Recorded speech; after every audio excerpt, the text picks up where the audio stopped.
Hello and welcome back, ladies and gentlemen, for another season of Premier Endurance Racing action. Once again, GT3 is in operation, and last night we got to see the open drivers take to the mountain in anger. Tonight will be the limited return to your regularly scheduled programming. As usual, it's the same commentary team we've had on board for the last couple of seasons, back and ready as ever, and I don't know if that's a good thing or a bad thing. I've another 2 hours sat amongst you boys, JP. Surely there's something else you want to do with your Sunday, isn't there?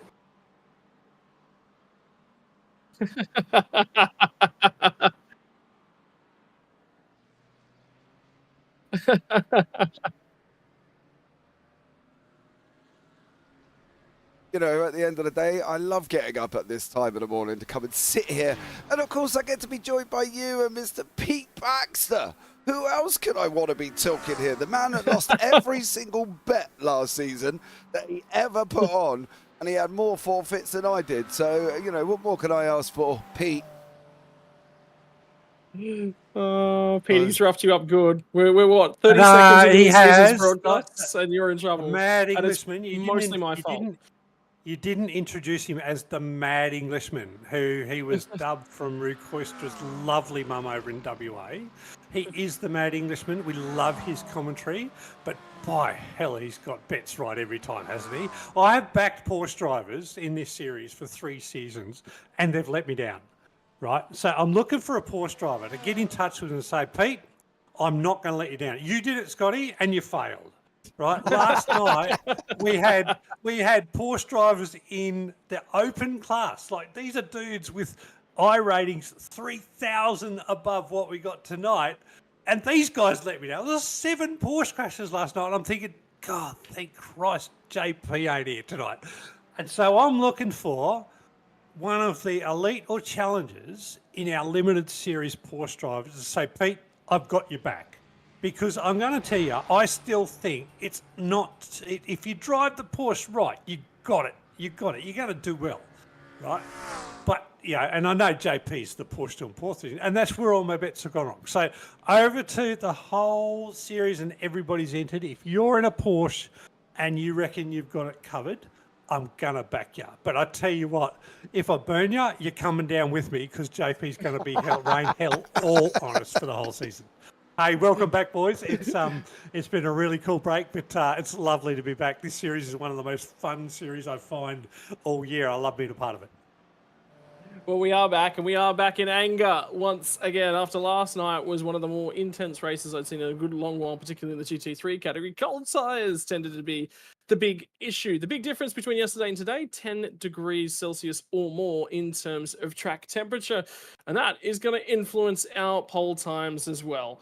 Who's been able to put the lap together? Owen Coleman, once again, after missing out on last night due to failing to set his alarm appropriately, is back to the pointy end of our elite class. Isaac Norman will be starting off alongside of him, 0.03 of a second further back. Not much in that one. Jake Slade is the first of the AITT Revolution e-racing drivers. Keep looking, because there is quite a number of them. Eli Donaldson will line up to his outside. Trent Allen will be the next of those guys, and Miles Bond will be alongside of him on the 3rd row of the grid. Ben Jeffrey and Adam Jepson, the Bluebell Racing Team drivers, alongside of each other, 7th and 8th. Out of 9th and 10th is going to be Jamie Saxon and Glenn Arnott. I'm just having a quick look. There's some car manufacturer logos missing. There is quite a few Acuras in the field. Generally, it's going to be those ones not loaded into the software as of yet. Daniel Magri and Aaron Raccanello are going to round out our top 12. Over the page to 13th spot will be Darcy. Out of 13th, Darcy Inwood for 13th spot. Andrew Dutch will line up alongside of him a little bit deeper than he necessarily would have liked. Jesse Butler and Harry Inwood are going to be in behind them. Kurt Nommensen, Brock Cutai, Stepvan Lawson, and Rick Provenzel. We're going to have to quick fire through these guys because they're already rolling. 20th spot. 21st on back, Kurt Chapman from Alfonso Latella, Benjamin Brook, Justin Davies.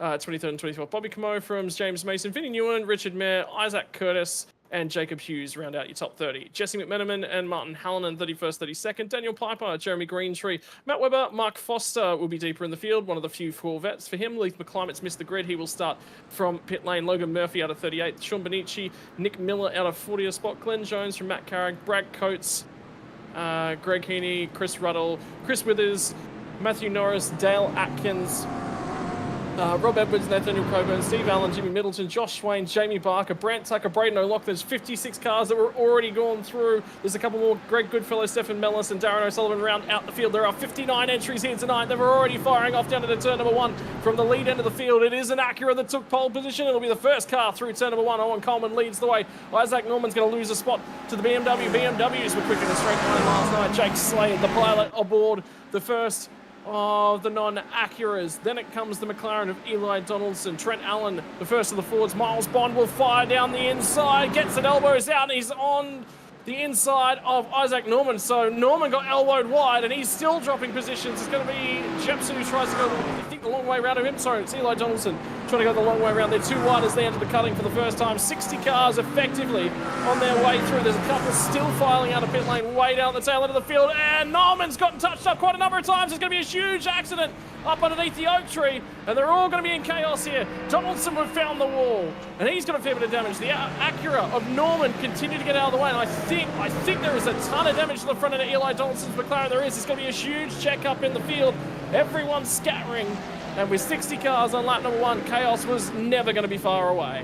No, it definitely wasn't, and the problem is there's quite a few incidents and accidents further down the grid at the same time as well. Nathaniel Coburn, Jimmy Middleton, Josh Swain, and also Greg Goodfellow have also had their own dramatic periods here as we're coming out of Forest Elbow. Oh, he's gone across his nose. He's going to come across track. It should be, I would have thought, he's going to hit a load of people, Scotty. There is going to be a bunch of issues. It's still kicking off. Yeah. Rick Provenzali's in it. Alfonso Latella, they're just all piling in. They all need to be careful. There is a lot of cars and a lot of damage, and it is scattering left, right. So the mountain's blocked. Oh, this car's just firing at a high speed at the moment, I can tell you. Yeah, there is. The They're track all is blocked up. basically blocked. We're going to lose about 20 or 30 cars here.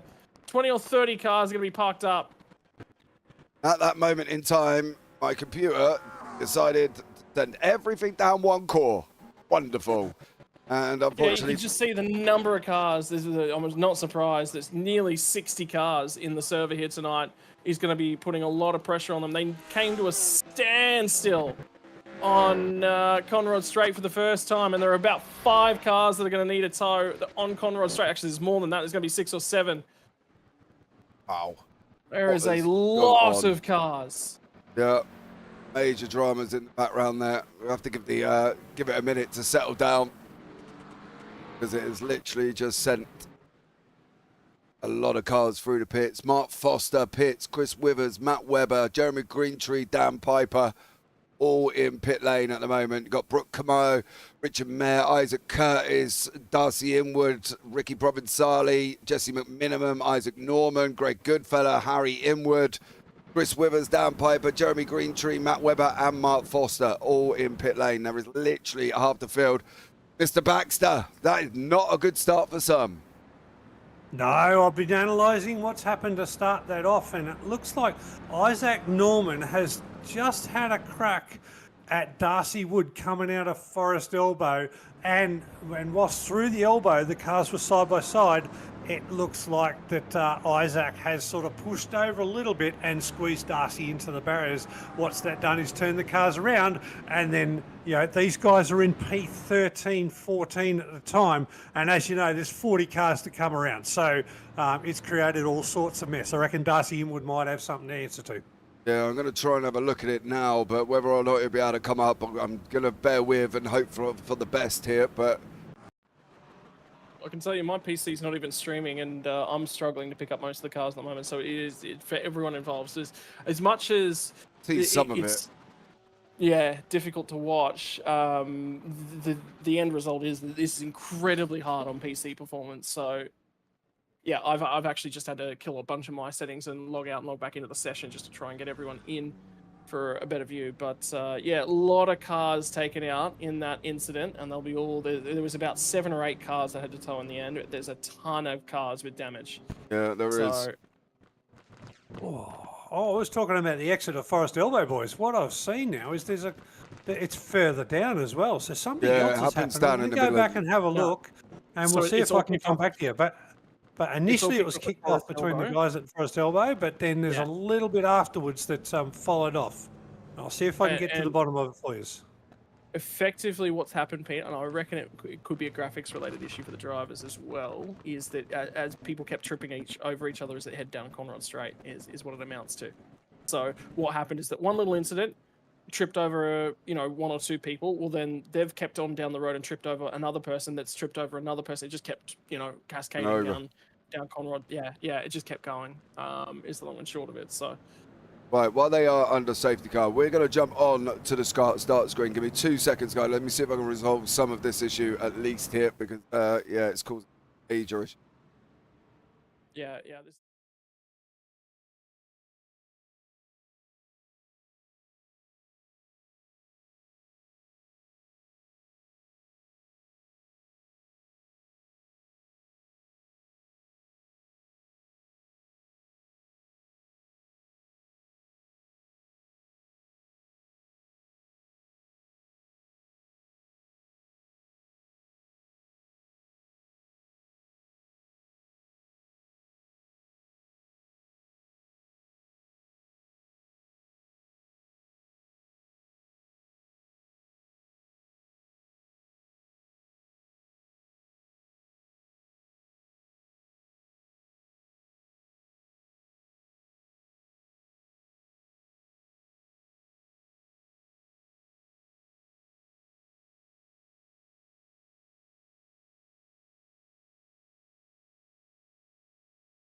again, and we're back to green flag racing at the pointy end of things as everything loads back into the server and we stabilize once more. Owen Coleman's got control of the race, and we've literally just gone back to green, and I've just heard some dramas towards the tail end of the field as well. Somebody said that there might have been some overtaking before the control line, which will keep race control busy. 60 cars on the mountain is challenging for the best of them, and it's going to be a very, very busy night, I think, tonight, Pete.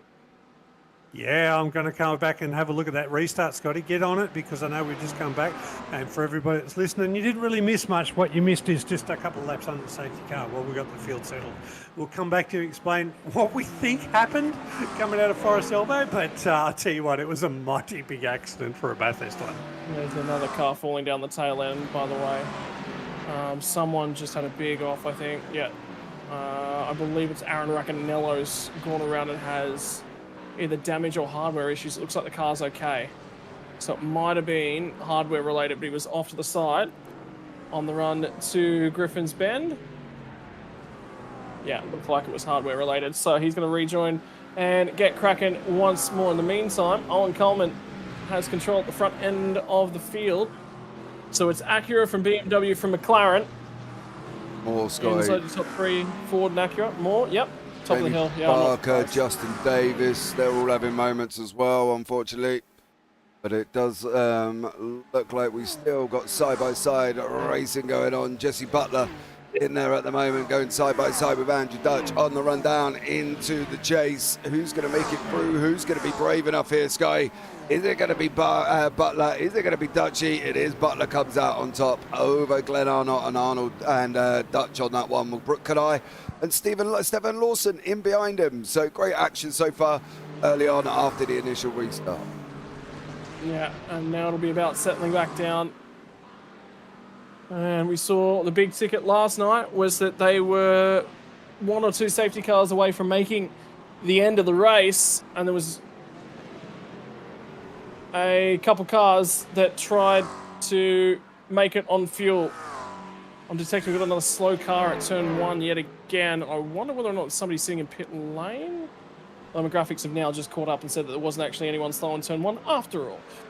So not at the moment, Scotty. Everybody looks like they're getting going, but I've got back to that restart issue, and Bobby Camo, and Bobby's in the number 747 Challenger class, but it looks like Bobby has overtaken three cars between the end of the chase and Hell Corner, and consequently I think he's going to get the wrath of race control, because that is an absolute no-no. We know we can overlap after the apex of the last corner, but overtaking cars before you can get to the apex of the corner, that is a complete disregard for the restart rules, and I think Bobby's going to find himself at the wrath of race control for that one. Yeah, it's pretty blatant, that one as well. That should be a pretty quick finding, so regardless. And we've got another issue for the 234 car of Matt Carrick as it currently stands as well. So I think the first half an hour of this one's going to be everyone trying to settle themselves into things. But this is where race control earn their dollar, is right in the heat of the moment. And Matt Carrick has had issues. I'm not even tracking him at the moment, so there's something going on for him that's happened off screen. And there was got an issue. That down. I think he's out. Not picking up. I think he's out at the moment, Scotty. That's why we're not finding him. Matty Carrick's had PC issues, so his PC has just chucked him out of the race and thrown him into the pits. That's not a tow without permission. I think that is just a home PC issue for Matty Carrick, unfortunately. Yeah, I'm seeing Greg Goodfellow, Matt Webber, and Chris Withers all up against the fence across the top at the moment. And they're going to deploy another safety car, which I think they're going to have to. But the trouble is, I think the leaders have just gone through.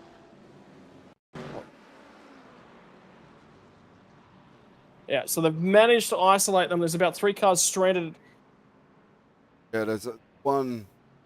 That is Greg Goodfellow.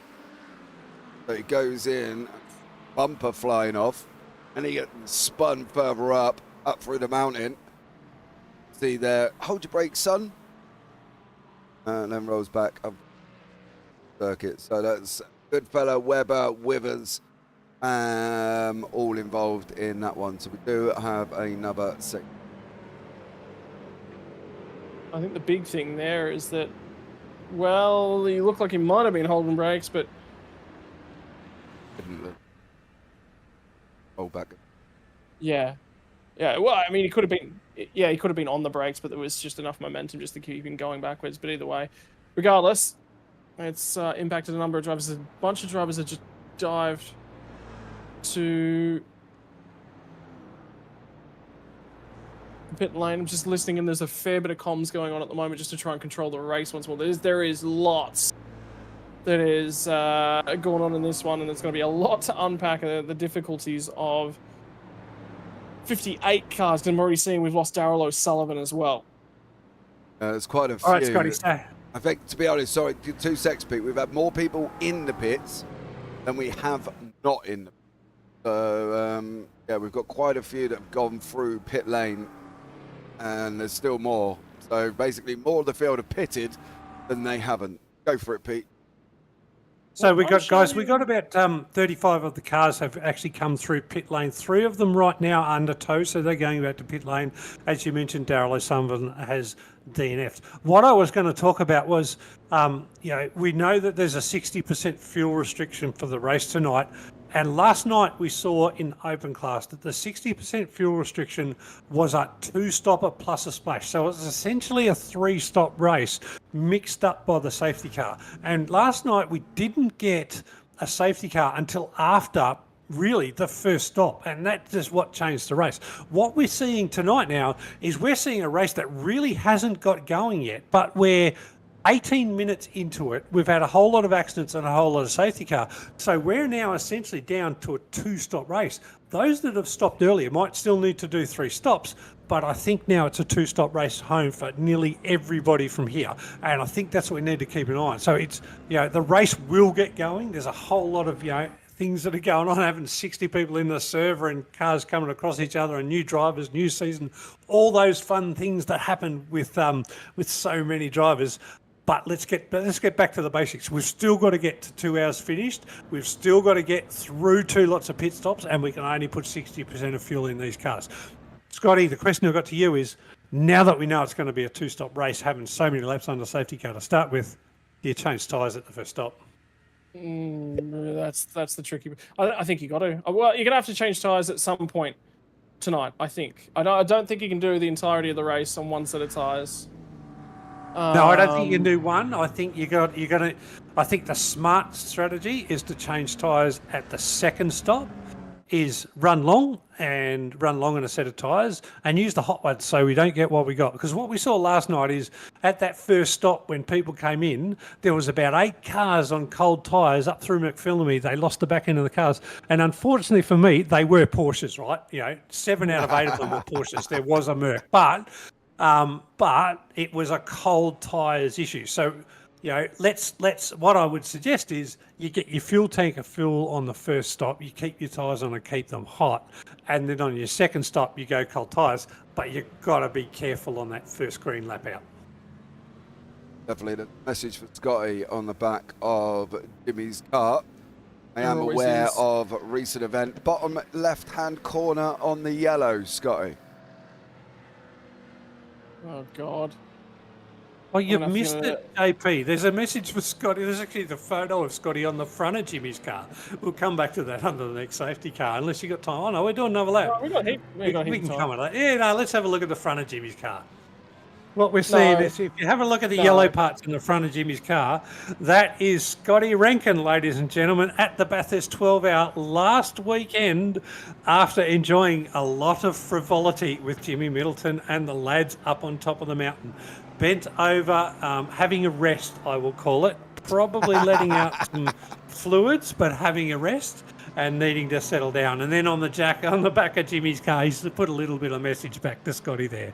But yeah, there's a photo of Scotty, and there he is. Hi, Chucky. How you going, Scotty? Over to you, mate. No comment. No comment. I've seen the video, Scotty. No, I've got nothing. You have? Okay. Of course I have. Why would I not? That was the first thing that got sent through to me from Jimmy for ages, mate. He literally sent me the video Normally we say you're visiting the Porcelain Express over in the UK, where your head's down a taller. But I suppose you were visiting the Bush Express, was you? Riding the fence?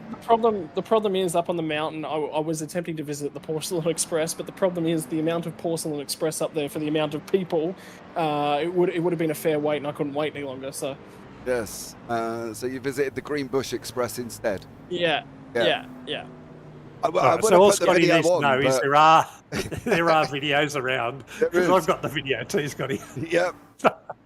Maybe we all got it a week ago, mate.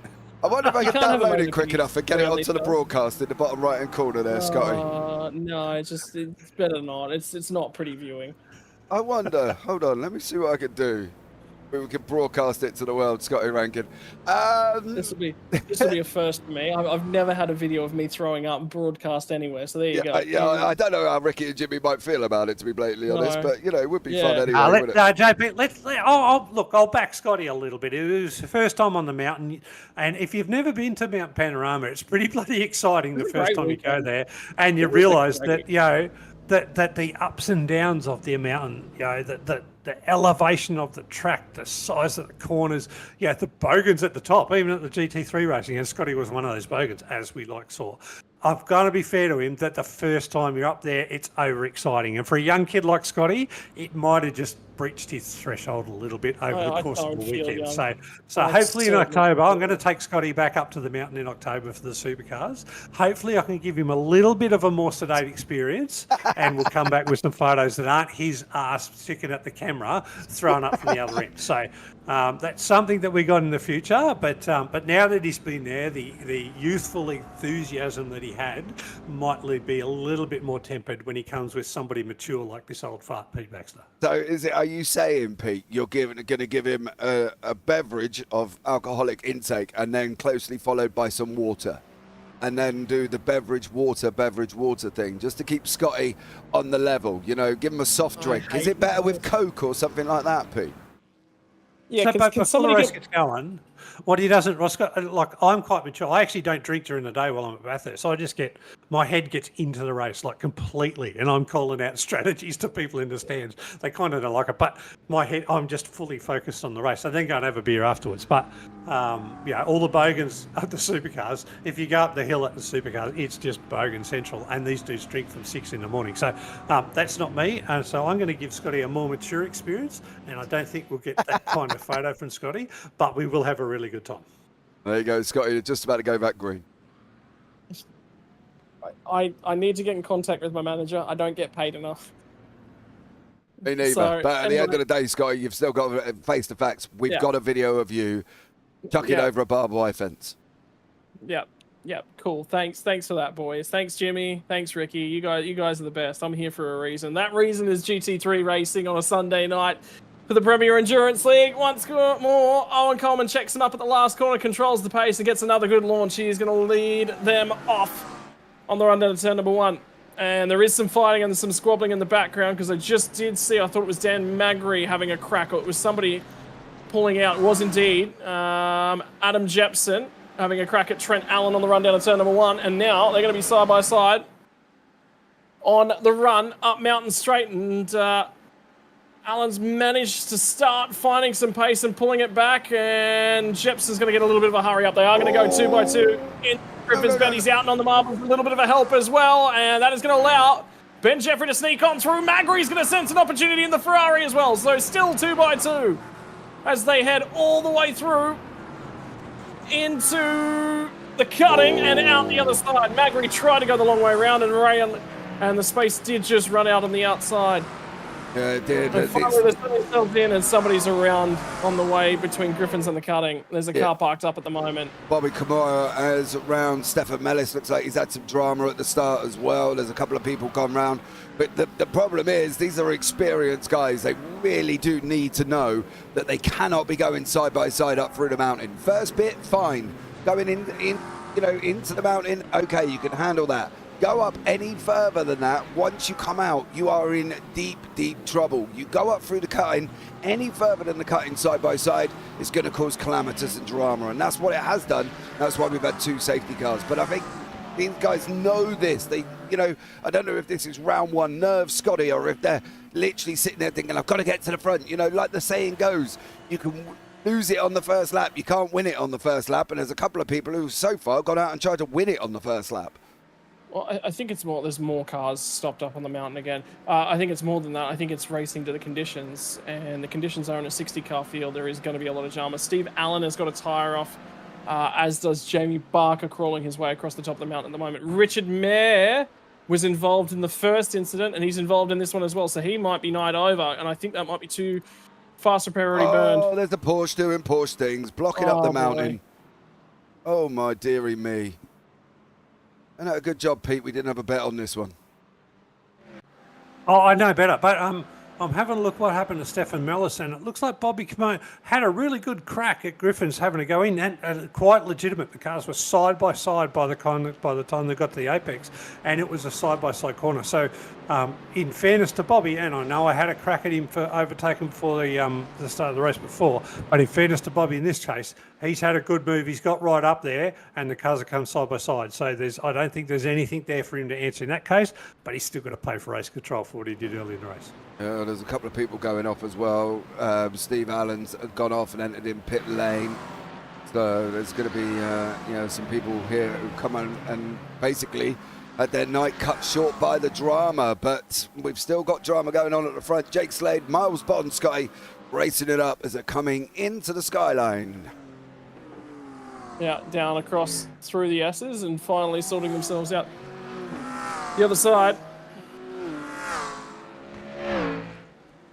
And more dramas for PCs as well up and down the field. So we're just hearing that 15 entry is having dramas, and that is Glenn Arnott at the moment. Is again not present. The server currently stands, and he has a meatball flag. So I get the feeling he might be in pit lane. There's a bunch more cars that are actually on the lane at this point in time. So as we try and get ourselves back underway, Chris Withers is back out and racing. Matt Webber is in the pit lane. Greg Goodfellow and Matt Carrick look both to be done for the day. Yeah, I'm not surprised. So there's literally, I think we've had 35 plus in pit lane already, and we're literally only barely half an hour in. More out of the pit lane, and we've had less cars on track than we have cars that have gone through the pit lane. It's been absolutely crazy with what has gone on here as well. And it's just one of them things. And now we've got Brandon O'Loughlin, Isaac Curtis, Ricky Provenzali, and Isaac Norman all fighting it out down in the midfield. This is down in 26. Now, I'd like to point out Brandon O'Loughlin is up 30 places. Jimmy Middleton, God love his soul, is up 31 places. And that's all from drama. That isn't him legitimately coming through the field like Max Verstappen. That is all from drama that he's gained them positions. He's just plodded on, done his Jimmy Middleton thing, and picked up 31 places. Driving to the situation, I think, is the big key. Well, let's not give him too much credit, Scotty. I don't want him getting a big head if he watches this back, mate. Let's just say to him he's gained positions by moving up after people's problems.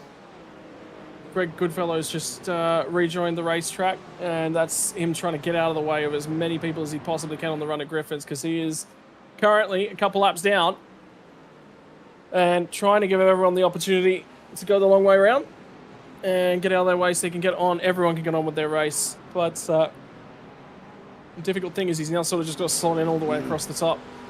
You can be too kind. And he's at risk. Man. All drama. Whoa. There is like 6 or 7 people involved in this. Oh, dude. And then everybody's going to stop. Look at that. I think they're going to clear it.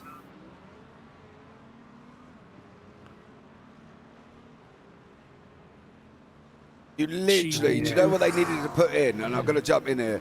Is if you are spun round from the cut-in right the way down to Forest Elbow, instantly tow back to the pits. Because if you're going to try and tow the car round, you're going to be there all day, and that is one of the problems. I know some other leagues have put that rule in at Bathurst as well, that if you go round from the cut-in to Forest Elbow, you instantly go back to pit lane, because otherwise it's just going to be dramatic.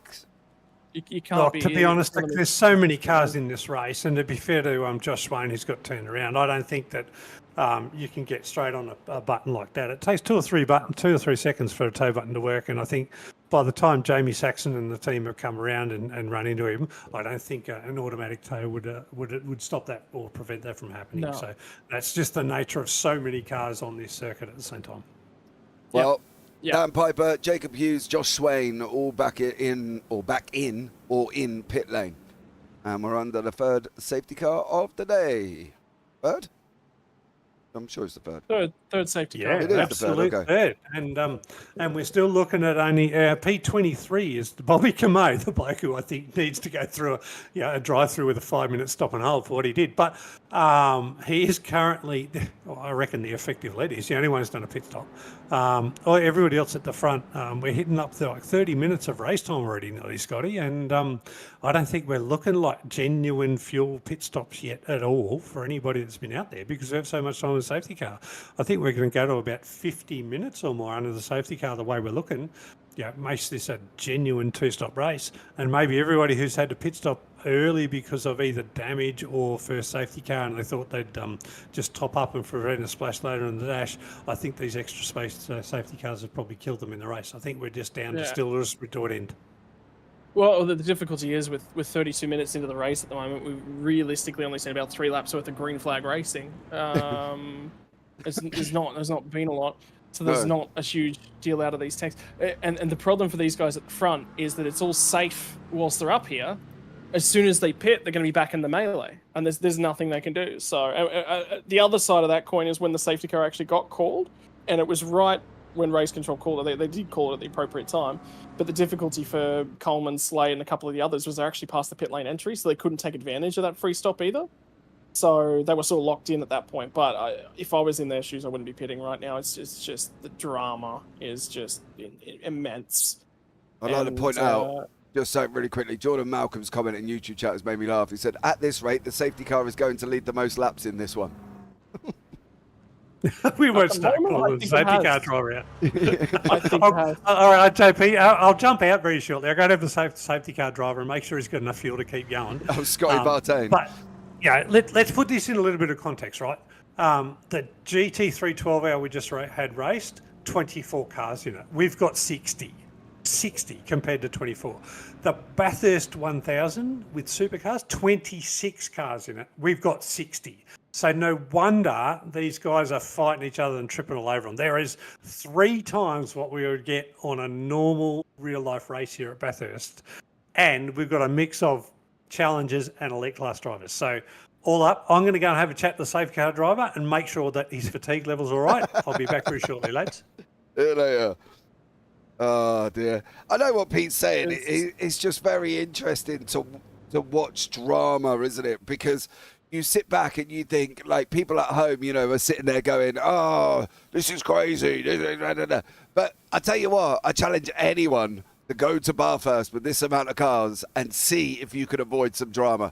Because I can bet you one thing, you're definitely calm. This is not an easy circuit. This is something that when you start going up through the mountain, it can all go wrong, Scotty. And to be honest, it only takes one incident like we had on the Conrad Straight, which caused the first one, that would literally put you in it. And it's just one of them things. You've got to be careful. You've got to slow down for yellow flags. You've got to hit the brake almost and get the car stopped. But I tell you what, if you think this is bad, come and have a go. See if you can get on it and see if you can handle this, because I can tell you one thing, you probably won't go the whole race without an incident. It's definitely a number of cars, but that's the big thing that I'd be saying is it takes people driving to the conditions, and what I'm seeing is a lot of people not driving to survive and make it, and people are just getting silly. We were talking about a couple of those battles early on up towards the front as we entered the mountain, and they're going side by side up. See, I'm fine with that, because if you have a look at the guys that were doing it, there was an opportunity to get an overtake done. They shoved the nose in, but then they backed out when it got to a stupid location as well. They didn't carry on with it. So that I'm fine with, because at some point you do actually have to race. If you don't race, well, why did you bother showing up? Yeah, no, I totally agree. But I think a lot of things that we see, right? Me and you have done thousands of races, right? We've sat here, the comforts of our own home, commentated on these virtual race cars at virtual racetracks.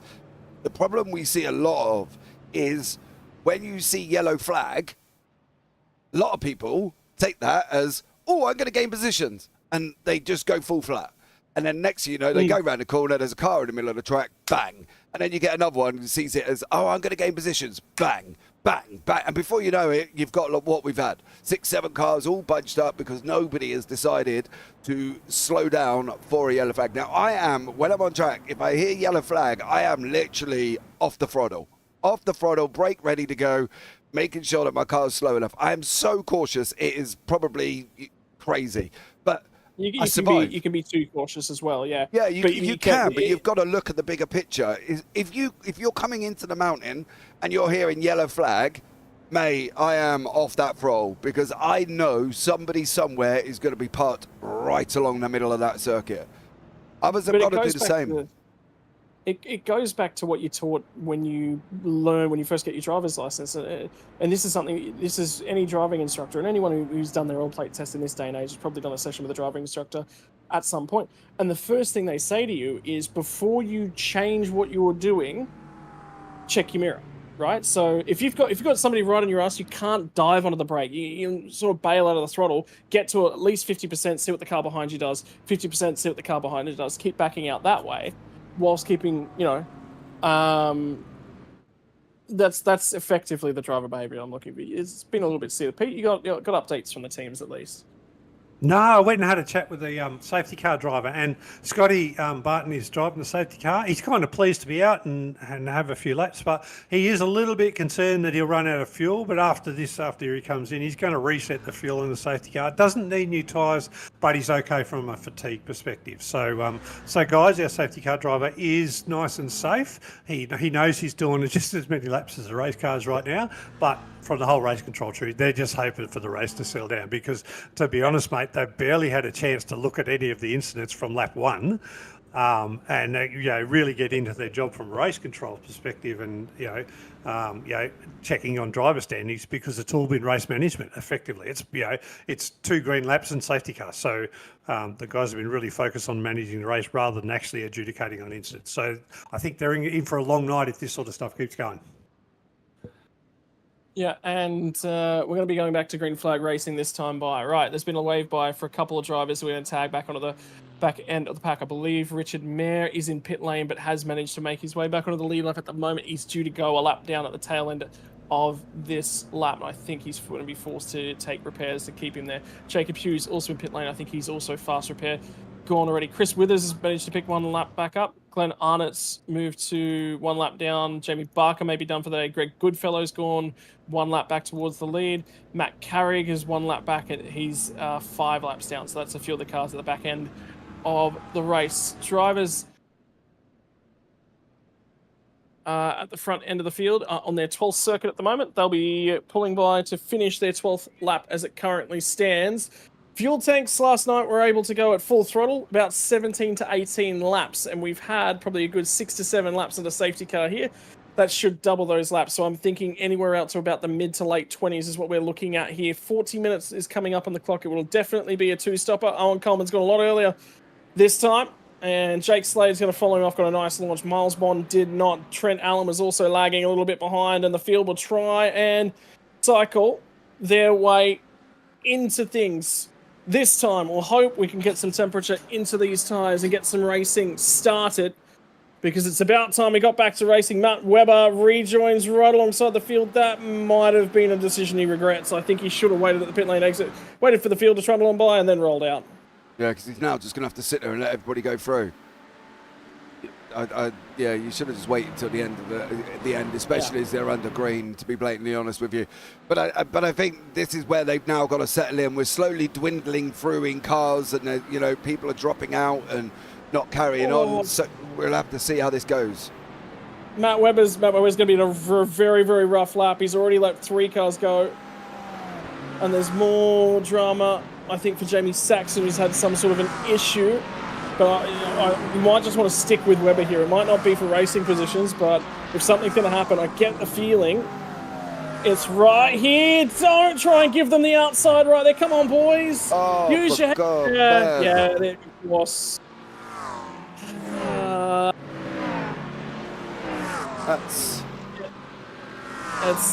Yeah. It's all a bit silly. Safety car back out again. No, not yet.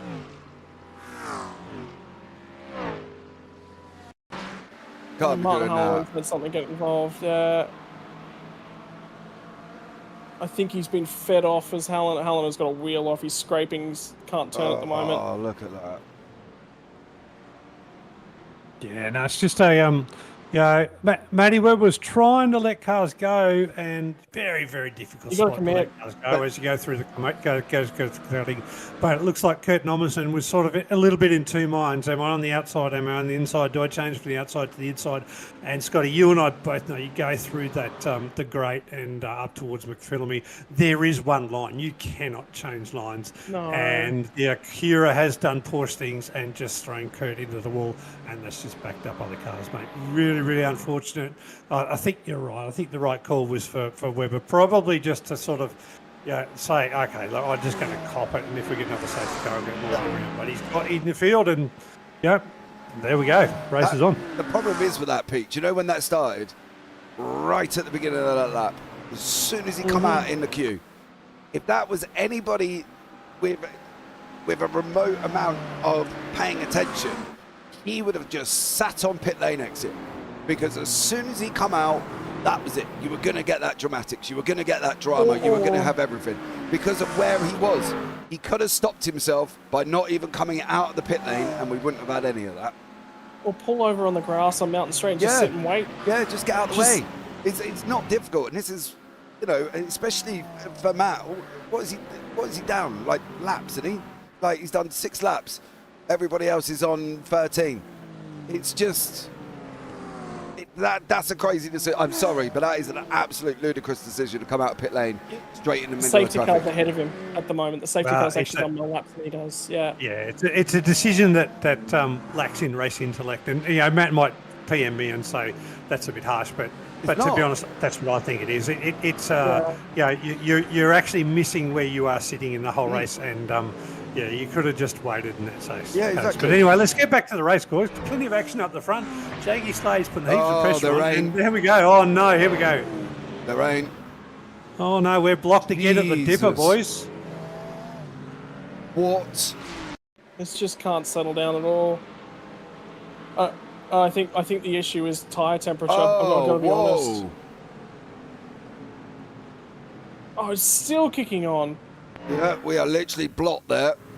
Look at that. We came to a stop and then more cars fired into it. Mate.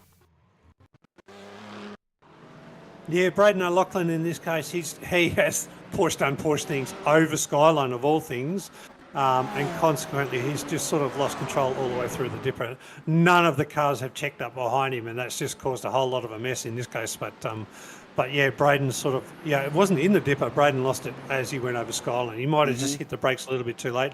No touch. Yeah, no, he just went in a little bit too deep, hit the brakes too late. The cars come over Skyline, gone into the barriers on the right, and then that's pretty much caused a ripple effect from there, boys. Oh, I got to call out another driver as well, and again, it's probably going to be another case of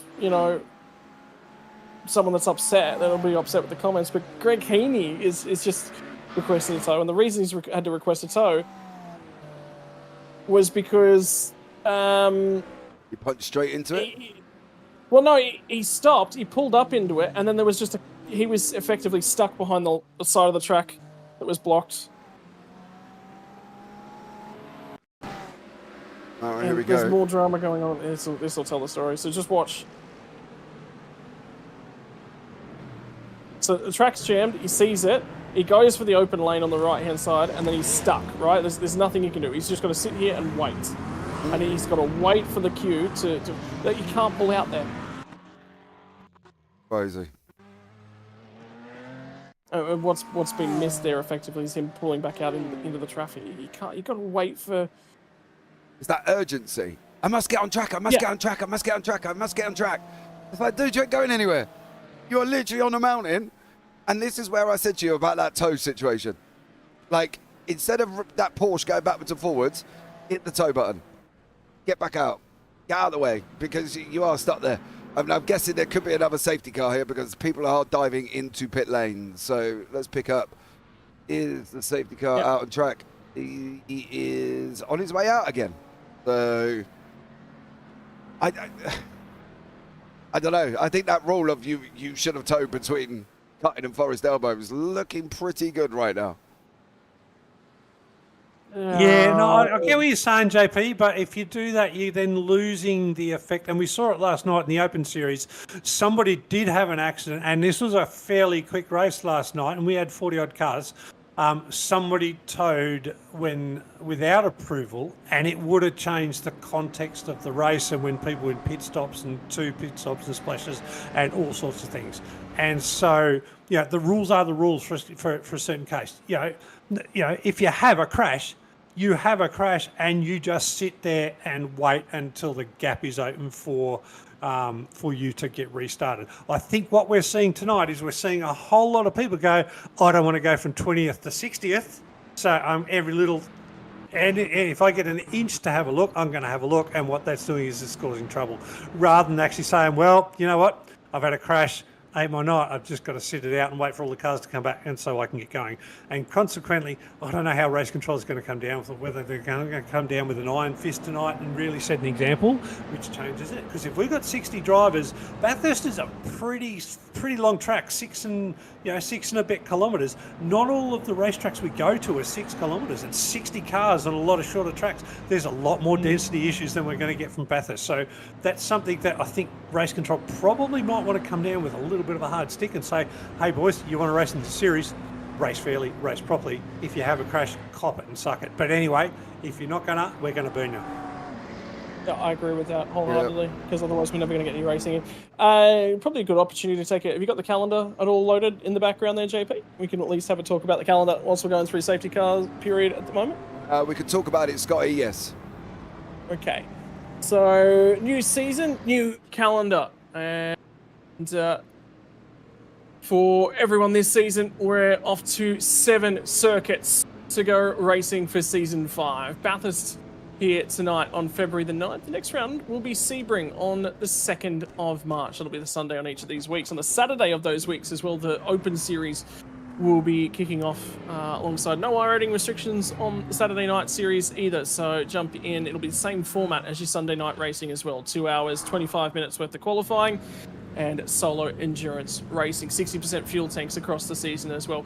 From there on, we'll kick on to Monza on the 6th of April, Nürburgring and the GP layout on the 20th of April as well. Mugello is going to be round number 5 on the 18th of May, before we'll set sail to Spa on June the 15th and wrapping up the season from Suzuka on June the 29th. So you can get involved with the series, at least that's all the dates for the limited series for season number 5 and season 2025, which is good. 7 races to kick the season off, boys. There's a fair bit of racing action to come. Might have been a drama and fest from Bathurst, but to be fair, there's quite a few 12 hours that I've been a part of that have gone much the same way. Yeah, I think that's the thing, isn't it? But we haven't quite got a circuit like Bathurst again. So I think, we should have a lot cleaner racing. Sebring, Monza in the first chicane is going to be interesting, isn't it? Yeah, but there's runoff area at each of those tracks. I think it's the big one. Suzuka is probably the tightest of those tracks, to be fair, at 130R. Yeah, I think you are right. But not a bad calendar. Not a bad calendar at all, to be honest with you. Which one are you looking forward to the most, Scotty? That's a tough one, to be fair. I know, that's why I've asked you. I probably did enjoy Mugello. Monza, last time we went to Monza, it ended up being a fuel save fest, and I believe Sam Chapman, that might have been the GT4 series, Sam Chapman managed to win a race from there. I'm not a big fan of Sebring, which is probably tough because Pete and I think the first endurance race we actually ever did together was actually at Sebring. It's never been a loved track for me. I've just never liked it. It's never felt like I'd go racing there. But I do like the Nürburgring GP layout, and I'm a bit of a fan of Spa, so it'll be out of those two, I think. Yeah. I kind of agree with you. I do love a little bit Sebring, though. Sebring action does sort of, get me going a little bit, because I think Sebring's a great track, and I think it's got great. Everybody should know Sebring. I think that's where I'm going to go with this. Everybody should know Sebring. Got great personality. It's got a lot of everything, and I think that could be an absolute banger. And 50 minutes coming up on the end of the first hour worth of racing action here tonight, and there's been a few cars finally dive to the pit lane. By the way, Jake Slade's actually jumped ahead of Owen Coleman in the pit cycle, which is interesting. Does seem we are not the only ones here. There's been a few drivers that have also had severe flickering and server issues. So I'm not surprised.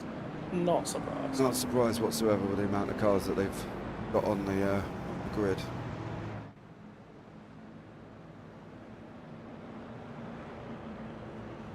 But I think the big thing that's happening is we're seeing so many bits and pieces of body parts fly off cars, and then they've got to be modelled as well. And I think you sort of making a comment behind the scenes a little bit earlier on that you've done it with 60 cars in open wheelers. Well, the difference between an open wheeler and a GT3 field is the number of manufacturers, which adds more bits and pieces into it. Add in the fact that we've got a GT4 pace car as well. So it's just, like, if it's ever going to be intense, it's realistically there's only one more race that's more intense than this, and it's anything IMSA related with this many cars in it. Yeah. No, I do agree with you. Just think that this is, yeah, it's just a lot of cars, horrendous. Unfortunately. Yeah. Yeah, it's a PC killer, for sure. Despite what you do. Background. No. Yeah, there's nothing you can do. You know what I mean? Even with the You've got fastest to turn everything. Mate, I've got everything on low. I got the fast internet, and yeah, I'm still getting the odd bits of flickering, but it's settled down since we've kind of reduced everything right down to literally 0. So it's a good thing you guys are in winter over there. Why? The PC room would be a fair bit cooler, so at least the ability to get rid of some heat would be a lot better. No. Not. I am in an office in the middle of the house. I have got no windows, so I've got a fan that blows directly into my PC, because it just gets so hot where I am. Unfortunately, there was only one place I could put my office, and that unfortunately was in a room in the middle of my house.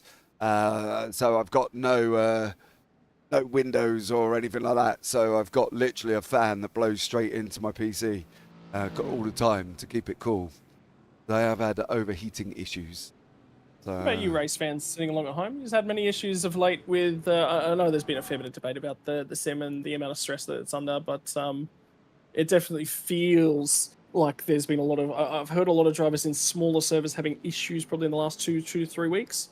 So I do think it's potentially graphics drivers, and there was Windows updates as well that seem to not work well with things. So number of issues of late. You certainly feel for everyone at the moment that's trying to run things, but safety car is in pit lane, and we are going to be back underway with racing here in just a few moments.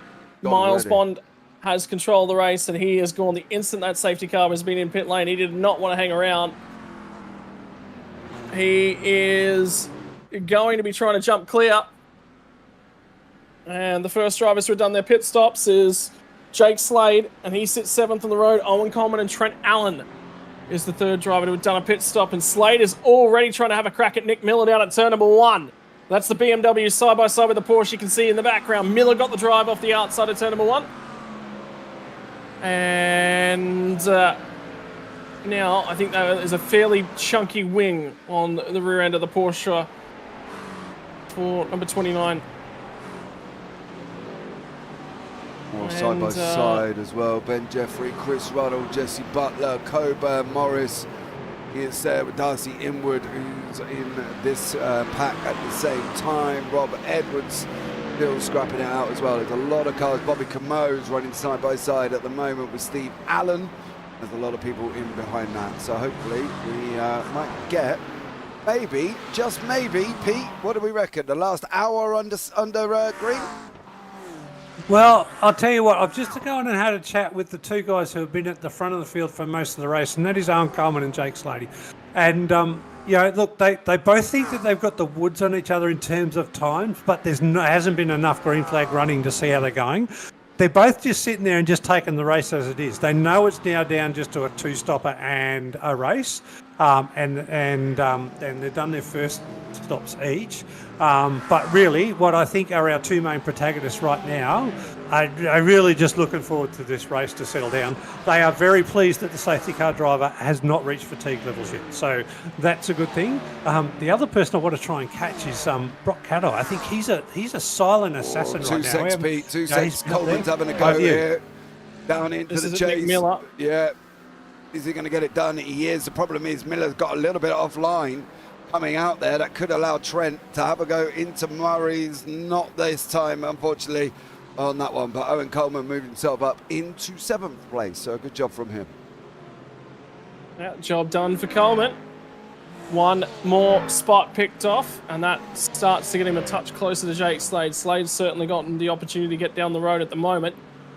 He's picked off 2 on the opening lap. He's got past Kurt Chapman as well. So that's the leaders of the guys on the effective fuel strategy. Trent Allen sits 3rd of that group of drivers, and he'll be the next to tag on to Nick Miller.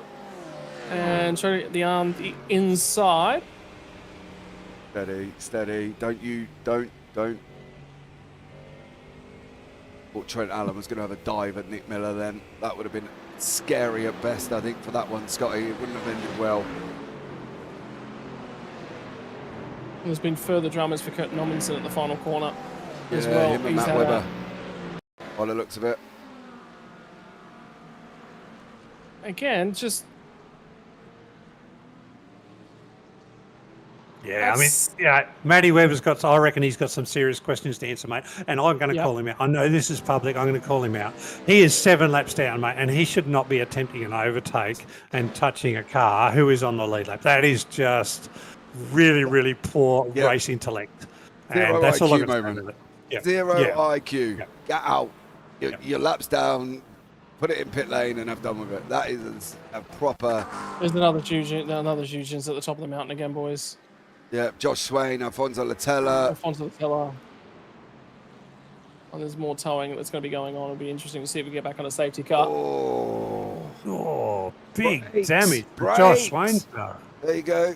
Brakes. Bang, bang, bang. He's already bent at that point, though. So that's happened earlier. Yeah. He's going to need to tow. And I've got a funny feeling the safety car's on the way out once more. Yes, it is. Yep. There we go. Massive big damage to the Ferrari of Josh Swain. He's been hit by 5 cars. He's had a little bit of an oversteer moment, and the cars coming up behind him just whacked him out of the cutting on the lead up the hill, and just turned him around and beat him up basically. So, we got a lot of drivers here that just need a whole lot more patience, because I don't think they're used to 60 cars on Bathurst. No. Definitely not. They're not used to it. There's people causing incidents and they don't need to. People where they shouldn't be. I tell you what, RC packing this. Gee, man. It's going to be fair. The race control got a long night ahead of them. Oh, mate, they have. It's going to be like unpacking Christmas presents at Santa's Grotto, innit? There's going to be hundreds of them to deal with. Yeah. Actually, Scotty, I think they're 50 minutes behind. I just saw a penalty issued, and it was a penalty to do with the first restart. So they are going to have a long night ahead. Let's look at the race, though. The race is now over an hour, so we're more than halfway through the race. Jake Slade leading, Kurt Chapman leading Owen Coleman. Kurt Chapman hasn't pitted yet, but I suspect he's got to pit on this safety car. If he doesn't, he's probably nuts, and he might need to come to the Pete Baxter School of Strategy. Jake Slade, he did pit, and he was following Owen Coleman for second for most of the race, but Jake Slade's pit stop was 8 seconds slower than Owen Coleman's was. Owen's going to make that back, and he would have made that back under the last safety car. He's going to make that back under this safety car. So I think Owen's in the box seat for the next pit stop, because he's got 8 seconds there in fuel that he doesn't necessarily need that Jake took. It's really hard It's really hard, Pete, when we're glad you're here, to be fair, because me and Scotty would be fighting to try and figure this one out, because there's people that have done 1 pit stop, people that have done 2. You know, the race is dominated by the fact that we keep going back under safety car. We keep going back under safety car. 3 lap safety car. You know, and this is the thing. It's so difficult to try and know where everybody is. And that's why we've got the wonderful, knowledgeable Mr. Pete Baxter. You better record that, mate, because I'm sure them words you won't hear again. Oh, I'm recording that because the next time I lose a bet, I'm going to say, hey, JP, you said I was wonderful and knowledgeable. But let's come back to it. You talked about who's done what pit stops. Logan Murphy, currently in P9, is the first person to have done 2 pit stops. Brant Tucker, currently in, where's Brant? Brant is P18, 3 pit stops. So Brant's gone under in just about every stop. What we know, though, is it's 38 minutes at least under green flag. So there's still a pit stop to come for everybody. But really, if you're pitting under the safety car, you need less fuel in that last pit stop. So I don't think track position is really important right now because this race has not yet got going. We have spent too much time under the safety car. But people are setting themselves up for the shortest possible seconds pit stop. If you're not listening to the right strategist, but that's what you need to do. Set yourself up for the shortest possible last pit stop, and then you're going to make the maximum track position and get a great result in this race. There's a question for you. Who's going to win this thing? In YouTube chat says this on that honestly, at this point, too early to call. Oh, mate. Just the nature of the race, too early to call. Do you know, the problem is, Scotty, is we're saying that, and we're an hour into the race. We haven't raced. No, I'm going to say Owen Coleman is in the box seat to win this race. Jake Slade second.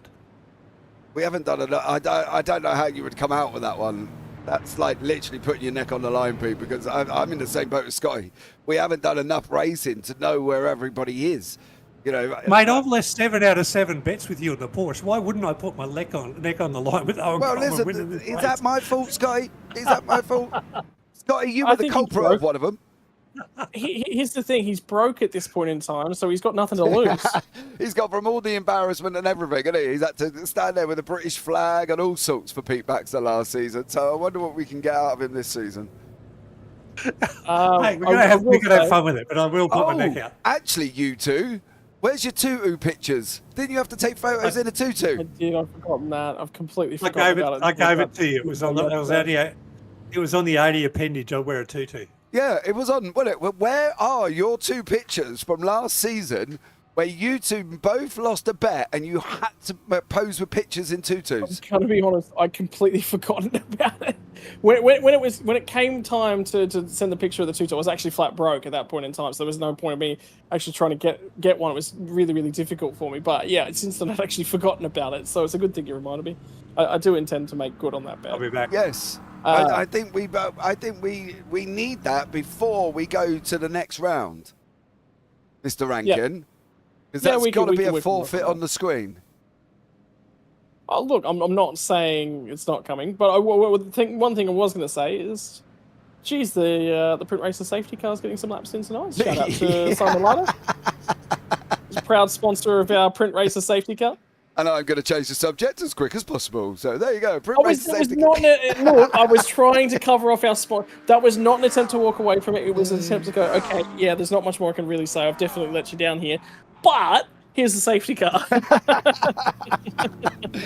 like, hold on a minute, guys. I'm going to misdirect you over there. So you're looking over there, and then I'm going to be called Houdini on that one. Well, no, sorry. I did like it. I liked it. I'm covering with the people that are paying our bills. So, hey, look. Oh, I agree with you on that one. But yeah, I think this is the thing. The race has been filled. The Print Racer safety car out in front. So fair play to him on that one. And great job. Eli Donaldson. This is terrible in that YouTube chat. It's been a tough one. I'm not going to lie. Even for us up here, you know, we get excited for a lap and then you've got a JP, Scotty Rankin, Pete Baxter podcast for about 4 laps. So unfortunately, we can't really do a lot about that. We've got Pete running around getting as much pit information as we can. And we've got me and Scotty talking about how he owes us a photo of him in the tutu.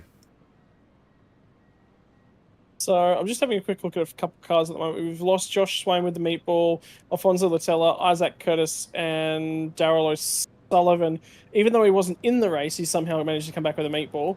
Steve Allen's managed to get himself disqualified somehow. Yeah, I'm not sure about that one. Say that's driving backwards, or it's either driving backwards or he had a meatball and he failed to serve the meatball. But the shots I've got of his car, yeah, he's had some sort of penalty that he's failed to serve. Yeah, by the looks of it, there's quite a few people, isn't there, at the moment that are sitting out. We'll give it all a minute and let it all settle down. But there is, there is a good few people that unfortunately are out.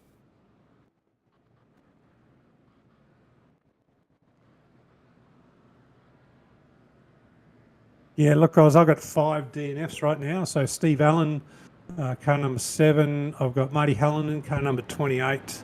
I've got Jake Hughes, 96, Jamie Barker, 903, and Darren O'Sullivan in the number 77. But hey, listen, I've just come back from having a chat with Kurt Chapman, who's currently sitting P2, having a wonderful race so far.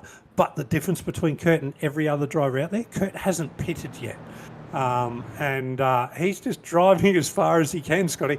And we're 1 hour and 8 minutes into a race where we thought the fuels would go for 38 minutes, and Kurt's still going, hasn't pitted. He's still got a few laps to go in the tank, and he's just going to drive it out. So interesting strategy. I don't necessarily think it's the best one, but it's got him up the front midway through the race. One stopping. It might feel like he's a little bit out of place sitting between Jakey Slade and Owen Cohen. Why is one stopping a bad idea? Why is that a bad idea, Pete?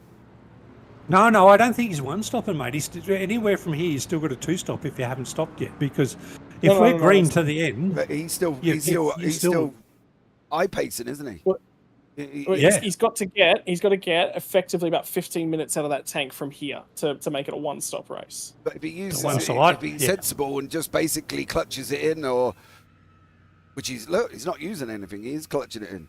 So no, I think this is always going to be a 2-stop, even with safety cars the whole way around. But and I think that the trick that Kurt might be missing right now is the catch-up time you get from a safety car after filling a tank. So a risky strategy, but look, he's up the front. He's got a bit of attention on the 916, the Simrix car there. So good on him, and let him play out. It's a different strategy. It's an alternate strategy.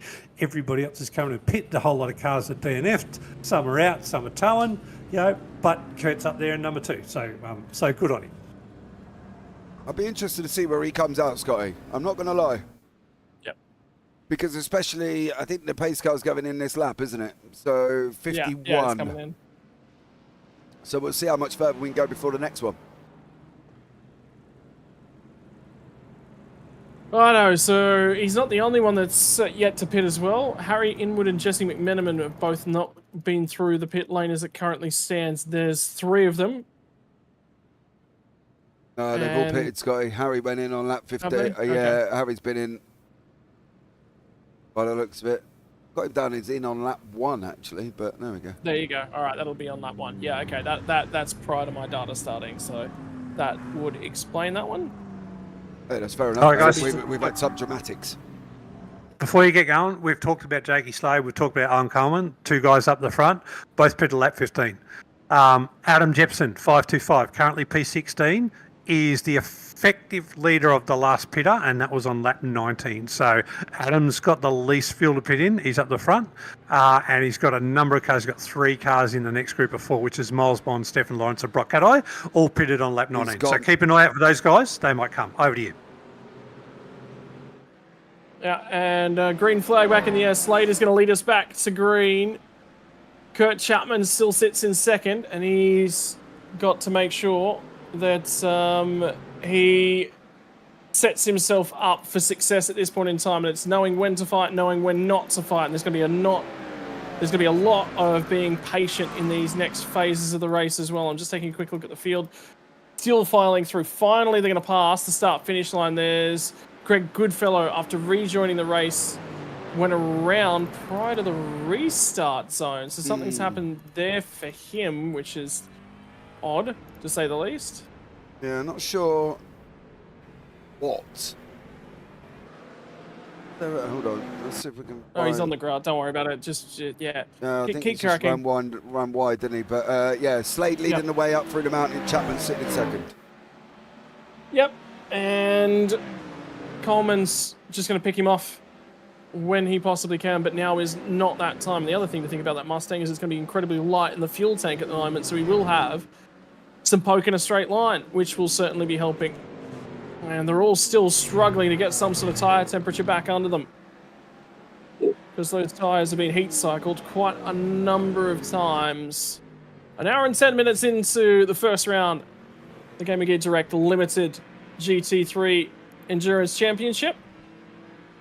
And it has been a drama fest from the mountain. It has. I agree with you. It has been a bit of a drama fest on the mountain this time around. Something's clearly gone on somewhere. All of a sudden. Oh, no, we're back. Okay.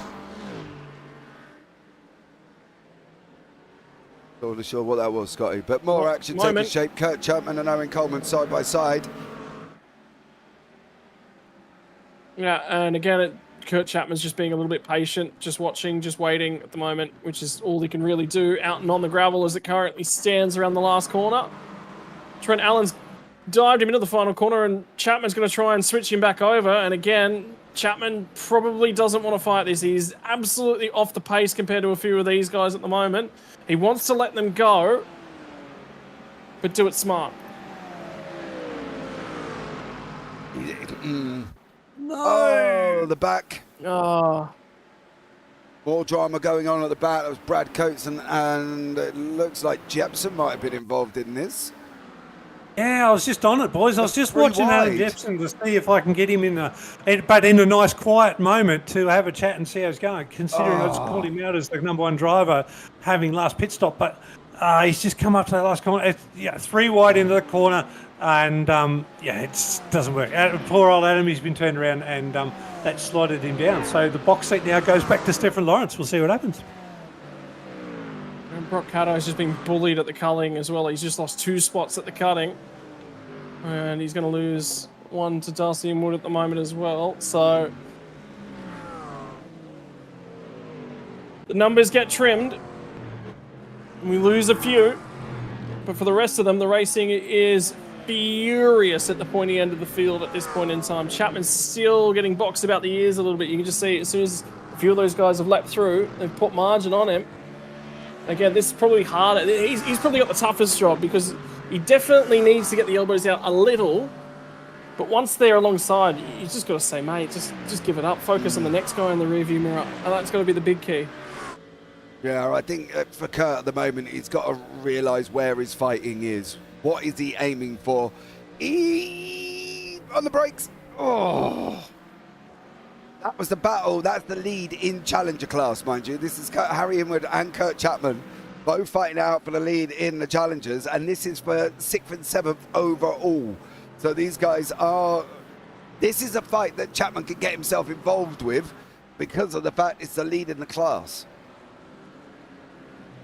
Yeah, well, they're going to go crossover move style. And again, Chapman got back to the inside, dives in deep. Inwood's been on pace at the moment.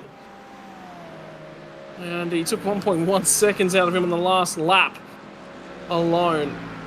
Fastest lap of the race up the pointy end of the field, by the way, 2:04.295. And they are starting to find just that little bit of a rhythm at the moment. Now, I've got Harry listed as Challenger, but he has got Elite decals on. So, need to check that one.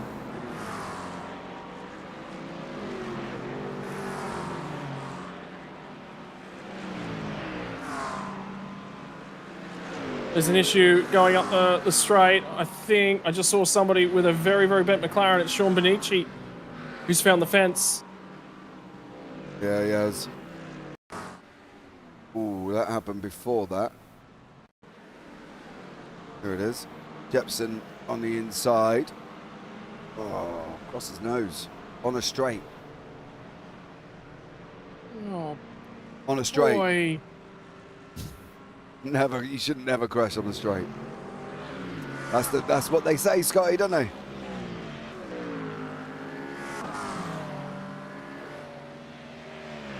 Yeah, it's just continuing to just kick on. I think everyone's just lost their heads a fair bit.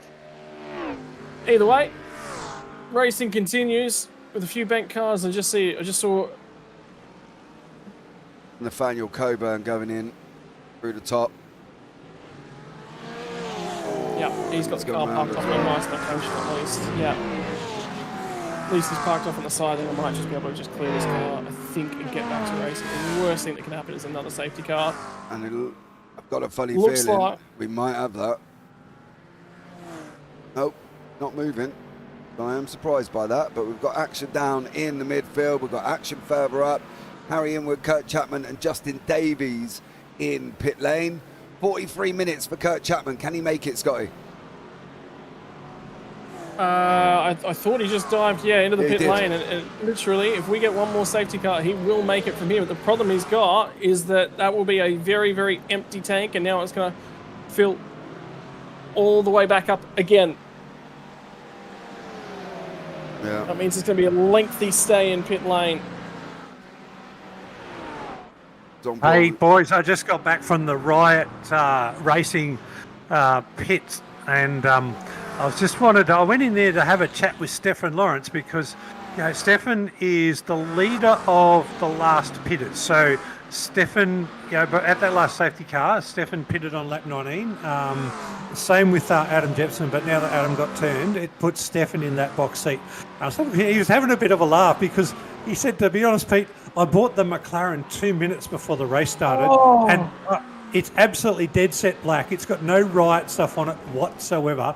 He's having an absolute ball driving it, and he's just grateful that he's had 5 laps of green racing to enjoy it. So he's out there. He's got no idea what's going to happen for the rest of the race. He didn't even know that he was the leader of the last pitters, but we'll see what happens. So shout out there to you, Stefan. I love the way you're approaching racing. I think it's absolutely fabulous, and the whole Riot team are in there having a ball, even though a couple of them are DNF'd already. So good fun from the Riot boys, mate. Yeah, Isaac Norman just tried to have a crack at Jimmy Middleton across the top. That was ridiculous. I'm thoroughly annoyed with that. That is. We barely have an opportunity to go green flag racing, and more of that just continue. Oh, it's all devolved. Oh, it's all just broken down. Keep your eyes on this replay. Just keep your eyes. Just stay with it, because it's just gone all tits up, unfortunately, for Jimmy Middleton. Oh, wiggle. Porsche. Yeah. Oh, Jimmy. Ricky's been off as well.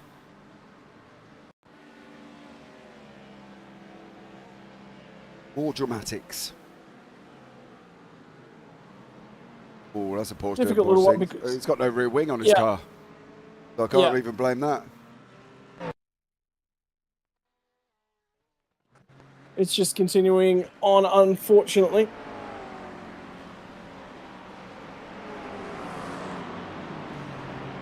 And Andrew Dutch has just had some dramas down at turn 1 as well. I think he might have been elbowed out of the way a little bit.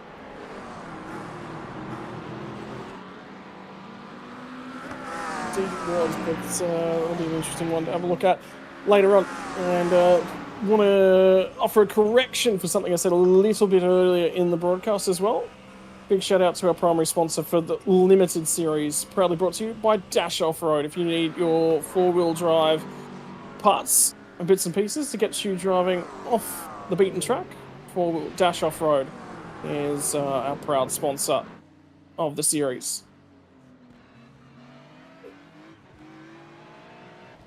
Still action taking place. Brooke Kadai having to go with James Mason. We've got Miles Bond, Stephen Lawson.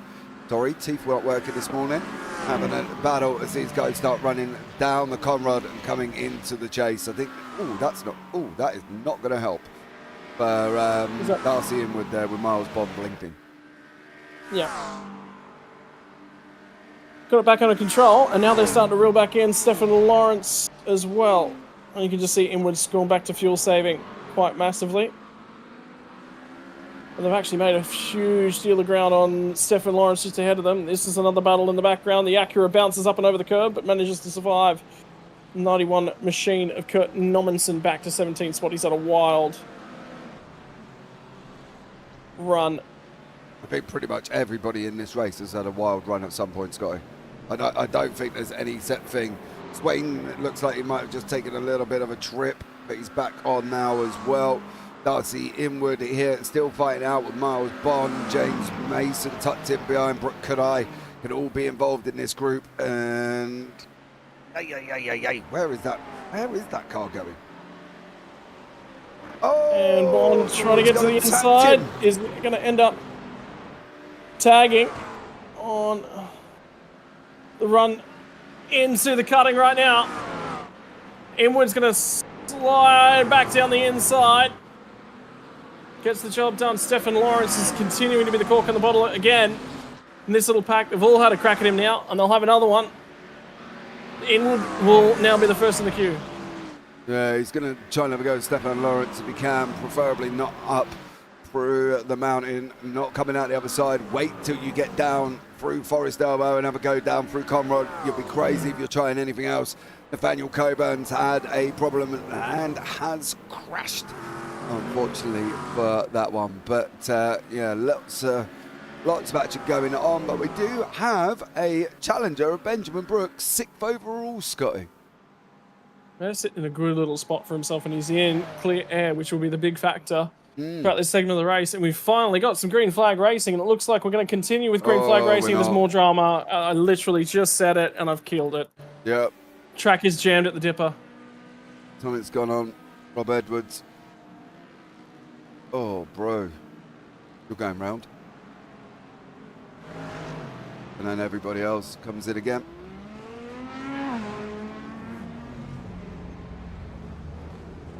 Oh, slow down.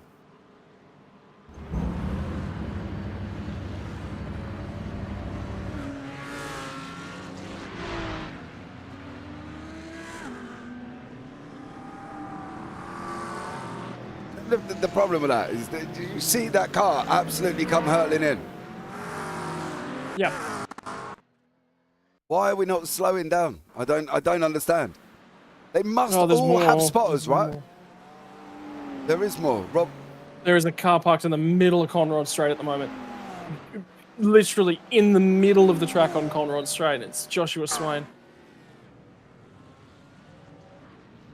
Ross has got nothing on his car. You can see he's literally got no bumper. Yeah, look, car's broken. Oh, look at the car ahead of him. Yep. One in the wall. Just It's insane, isn't it? What's he been up to? Oh, there's going to be a rejoin. Bill, there could be a rejoin. There was a rejoin. Ah.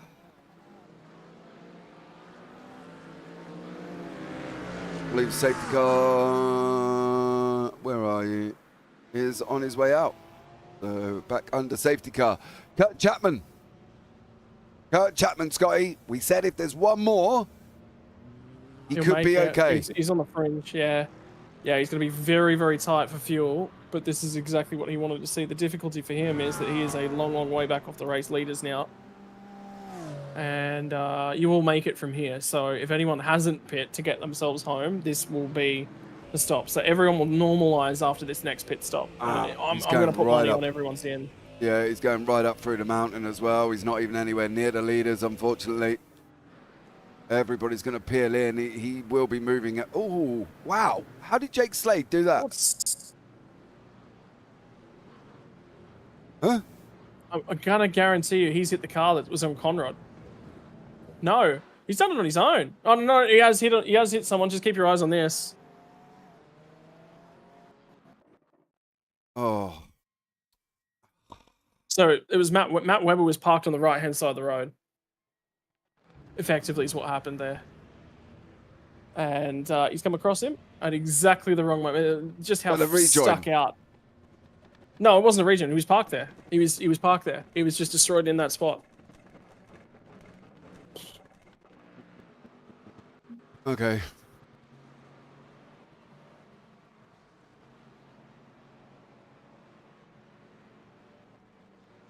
Where are you, Kurt? Oh, who was that?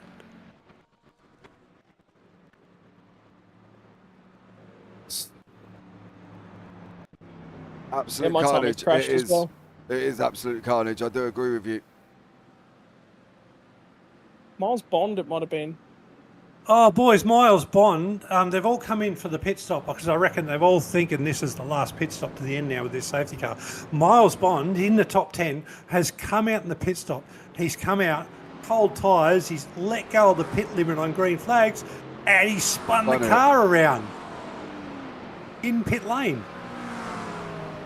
He's also done a phenomenal job to get it back going again, so... He's done a really good. He's only lost 4 spots, but that might be 4 critical spots. I think it's taken him from inside the top 10 to P14 right now. So see what happens.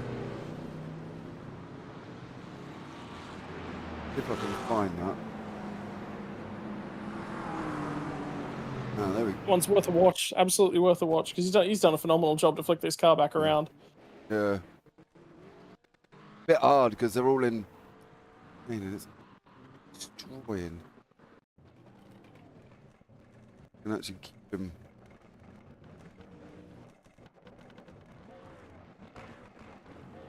Who was that just ahead of him that missed their pit stall too? There you go. Here he is pulling out of the pit lane. Oh, he did, yeah. Great round, unfortunately, for Miles Bond.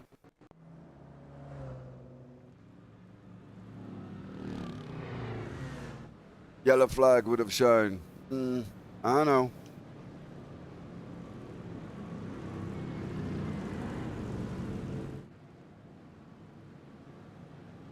Where did they pop back out? What order did they resurface in? It is, in fact, Owen Coleman ahead of Jake Slade. Yeah, we've got Greg Heaney, front of the field, Racanello, Coleman, Slade, Trent Allen.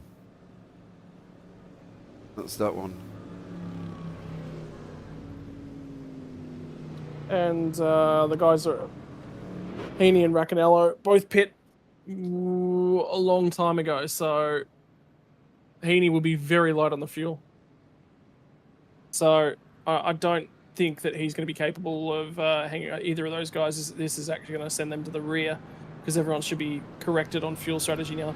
Daniel Piper's going to get himself back on the lead lap this caution period. Nathaniel Coburn's in the pit lane. I think he might actually be towing at this point in time. So he would normally be back to the lead lap, but won't be. Alfonso Latello go from 2 laps down to 1, as will Isaac Curtis. Greg Goodfellow will bring himself back to 2 laps down as well. So there is still some fighting on deeper in the field. Yeah, there is still some fighting to go.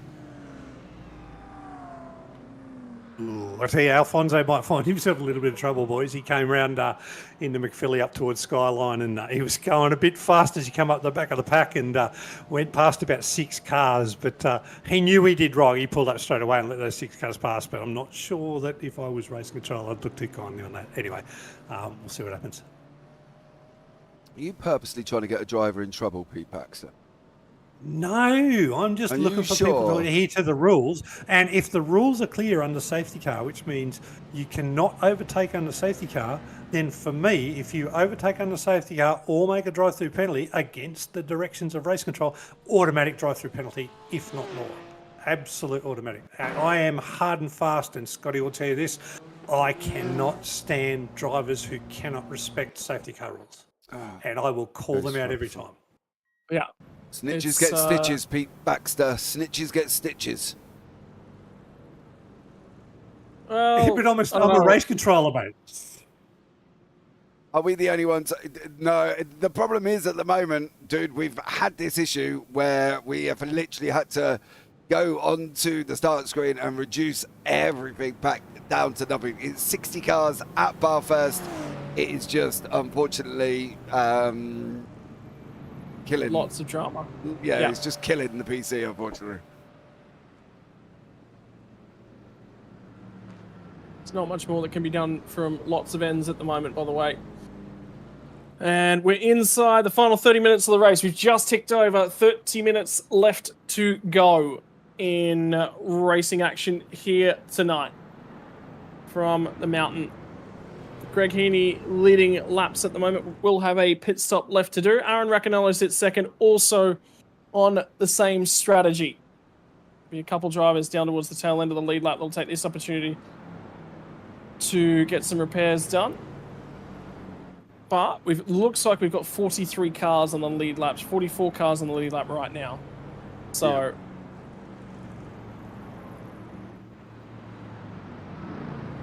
it's in a good little spot. Alfonso Latella also sits the first car 1 lap down. It does look like he's actually at 44 spot as it currently sits. So 43 cars on the lead lap. I think we're about to lose one. But for the meantime, it's a Mercedes in the lead. When we get to our corrected fuel strategy, it will be an Acura that currently leads the way. Yeah.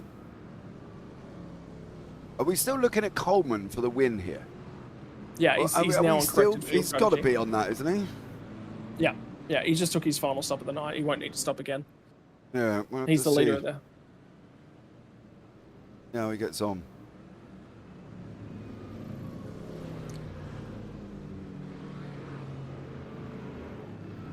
I believe we'll be going back to green flag racing at the end of this lap. Yeah, so both you car probably lights are see off. Or not off. that print. Yeah, print racer safety car will pull away in just a few moments. 31st lap of the night complete. And at the end of this one, the safety car will have done 13 laps. 13 laps under them. Yeah. Yeah, good chunk of the racing action. Yeah, beyond absolutely. a third race distance. Full Sender said hopefully they'll fix that eventually so it either isn't so CPU dependent or is capable of using multiple cores. The thing is with Full Sender as well, I have opened up all of my cores. My cores are not on standby. They are all active at this moment in time. Okay, so there is an instruction video that if your PC holds cores in like a standby mode, mine are all running. Everything in my i9 is running. None of my cores are on standby, but unfortunately, when it just shoots it all down one core, I've got an i9 12, and it still doesn't like it. So yeah, the problem is the 2 cores that iRacing's operating on, and iRacing only on those cores is still maxing out on those cores. yeah, it just sends it all through, Sky. It sends all the particles, Yeah. it sends everything through the 2 cores, and unfortunately, the CPU says, whoa. No, I don't like that. As I say, I've got an i9 12. It can handle pretty much most everything on max, but I've had to turn it all down for this one. Yep. Hey boys, Go ahead. Just come back. The leader, Greg Heaney, he's got about 4 laps of fuel, so he's hoping the others aren't too fast. He can hold them off, but he knows he's coming in a bit sooner rather than later. That's Greg Heaney up the front. Yep, and back underway from the front end of the field is Greg Heaney. Raccanello's got a job to do. Hang on to things in behind. His fastest lap of the night is 2 seconds down, and that's a big old dive from Jake Slade. He sensed there was an opportunity there, and he tried to take it with everything he possibly could. That might be the only opportunity he gets. Yeah, that was Owen Coleman taking that position away from Slade. And now Slade's into the clutches here of Trent Allen as well. And they'll feed their way into Griffin's Bend on the 32nd lap of the night. And there's been a huge moment for Aaron Raccanello, which means that Coleman's got through at the cutting. Raccanello tried to pull the car up, but he got to the cutting and it just would not stick. Now he's going to go side by side with Slade and the BMW. They'll touch. They'll both get away with it. Now Trent Allen's going to try and have a go at his teammate, but wisely chooses to back out. I don't think Finally, wisely. cooler heads I think will sensibly, prevail. Scotty. Yep, I agree. That nearly cleaned the 2 of them out. The 2 teammates up and across the top. But they will feed in. It looks like everyone clear through the cutting and underneath the oak tree thus far. On the run of McPhillamy looks okay. And there's been drama at McPhillamy. Yeah, Provençali by the looks of it. Yeah. Gee. He's dead again. He might just want to park it after that one, but He's still not got no he rear will get wing back on that on it. car. yeah, he does no clue that he's got no rear wing. Oh, there he goes. Still no rear wing, Ricky. So Not sure if he's aware of that. No rear wing going into the corner, boys, and the Porsche doing Porsche things, JP. That was one I'm glad I didn't put a bet on. Yeah, but he ain't got a rear wing, Pete. I can't hold you too much to that, can I? Nah, not really. But I mean, and you're right. As a driver in iRacing, you never really know whether you're going to rear wing or not, unless you've got somebody spotting for you and they can check the car. Yeah, but he might see Rob a rear Edwards wing. is just at a wild ride out the exit of the chase. There's an wild ride out the exit of turn 1 as well. Oh man, I feel this. I've got this feeling in my bones here. Mind you, they are old, and I do need to take me cod liver oil that we're going to see another safety car at some point. I'm just seeing at the back end of the pack. I'm looking at a couple cars. There are lap down cars that are fighting with the leaders. Now, admittedly, they are some quicker cars that are actually off the lead lap. But at this point in time, just keep yourself in the game. Why fight with cars unnecessarily? Now, in the meantime, Racconello's continued to have dramas. And at the start of the lap, he was third. And, he held it. And they got away with it in the background. They might have gotten away with it. 2 McLaren side by side. There's more cars side by side. Through the grate, they get out the other side. Oh, dear, they managed to He's hold just it. trying to pull. Oh, man. This ain't over, Scotty. Safety car within the next 5 minutes. That's my prediction. But why are we... I don't know why. I can't answer the question. We can sit here and say there's zero IQ movements and driving, but we can't answer the question of what's going to stop them. You know, we can't. This is the problem. We're not in the car. You can't control what other people are doing. But some of the moves up through the mountain, that's dangerous. I've never shaken my head so much in a broadcast. I've got to be honest, boys. Never. Alrighty, so what's just happened that last one is that Jesse Butler has come up around the cutting. He's had a good run and he's got a bit of a dive under, who was that? That was Brock Caddy just into the cutting. Nice and fair, and they're side by side up through the cutting. But to the mountain just behind them, Stefan Lawrence has got inside and just given Jesse a bit of a tap in the rear. So Jesse's called that into race control to have a look at, but I think it might be a bit of one-on-one. Pretty crazy spot to be doing overtaking, boys, going from the cutting up to the grate. You go in there like that, it's always... It's just... You go side by side anywhere other than the Conrad and down here, you're going to be in trouble. As easy as that. You are literally putting your neck on the line and hoping that they don't go in at a wall. Or they keep it straight, and it's the same going to happen here.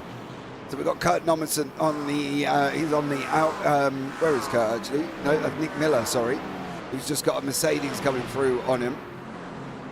They managed to get it sorted out before they go in there, but got it all the way through. Unfortunately, people side by side going into various places up the mountain, and just danger. It is literally danger. No, absolutely. And it looks like Rob Edwards and Alfonso Latella have just had a coming together in the middle of the exit of the chase. Bit of net code, I think, maybe in that one. So a little bit unlucky for Rob Edwards. But, Alfonso Latella's off the lead lap. Alfonso Latella's off the lead lap. And he's trying to overtake people. So, you make of that what it is. And I'm just reporting what I'm seeing in terms of the two cars coming together.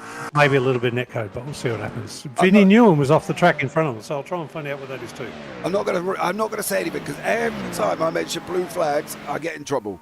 Right, every time I always end up in the steward's room, and so the boss wants to speak to me about comments. There's a wing off of Braden O'Loughlin, and Braden O'Loughlin's just had drama at the elbow. He's just been beaten up all night long. He's a little bit out of sorts. There's an opportunity. Somebody can sense an opportunity. Oh, he's dived him at the elbow.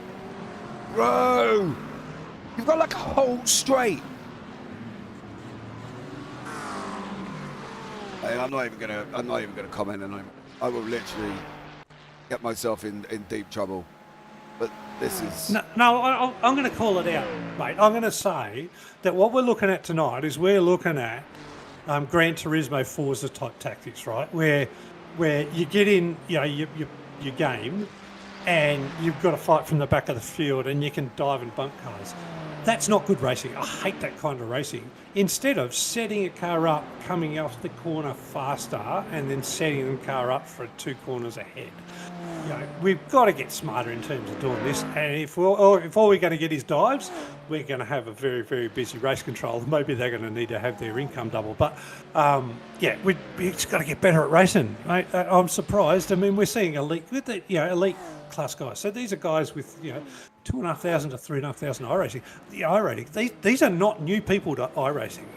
I think there's a lot of people that know better. Oh, you just seen a dive at the cutting. Chris Ruddle and Chris Withers are fighting each other off, and they were caught up in behind Braden O'Loughlin. They were both trying to have a go at O'Loughlin ahead, and that presented an opportunity for them to go racing, and now they've fallen off the back of him. So it's getting spicy. Deeper in this pack. This is back in the 30s as well. Deeper in the 30s.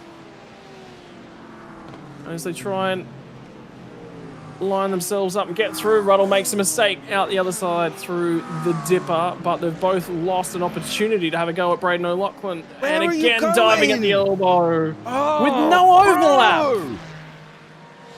With no overlap. If you've got overlap, different story, but there's no overlap there. Well, here's my nose, blow it for me. It's just ridiculous. I think you've got to sit back and really look at this, and they need to get hold of this. You're going off in that 770. I'm sorry, dude, but you took far too much grass and you've ended up going off on the inside. They've got to look at this and get on this, because this has just been insane. They are right in YouTube chat. Impatience, inexperience. You can't send it with no overlap at the elbow. We've had more drama here than an episode of Blinking Home and Away and Neighbours put together. It is just unbelievably crazy of what we've seen at this moment in time. And I think this is really, really bad. And I think this has got to be discussed and dealt with, whether it be after the race, and people have got, it's to put him in the wall. I don't get it. James Mason involved in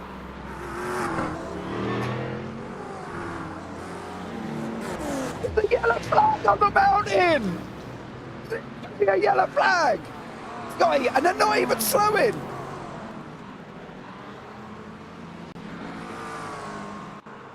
Bro, I have no words. No words. Yeah, Nick, you what?